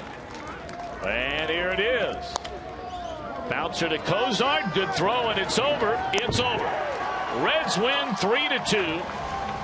Alfredo Simon goes to 4-1. Jeff Samardzija slips to 0-3. And Jonathan Broxton a perfect 5 out of 5 and nailing them down.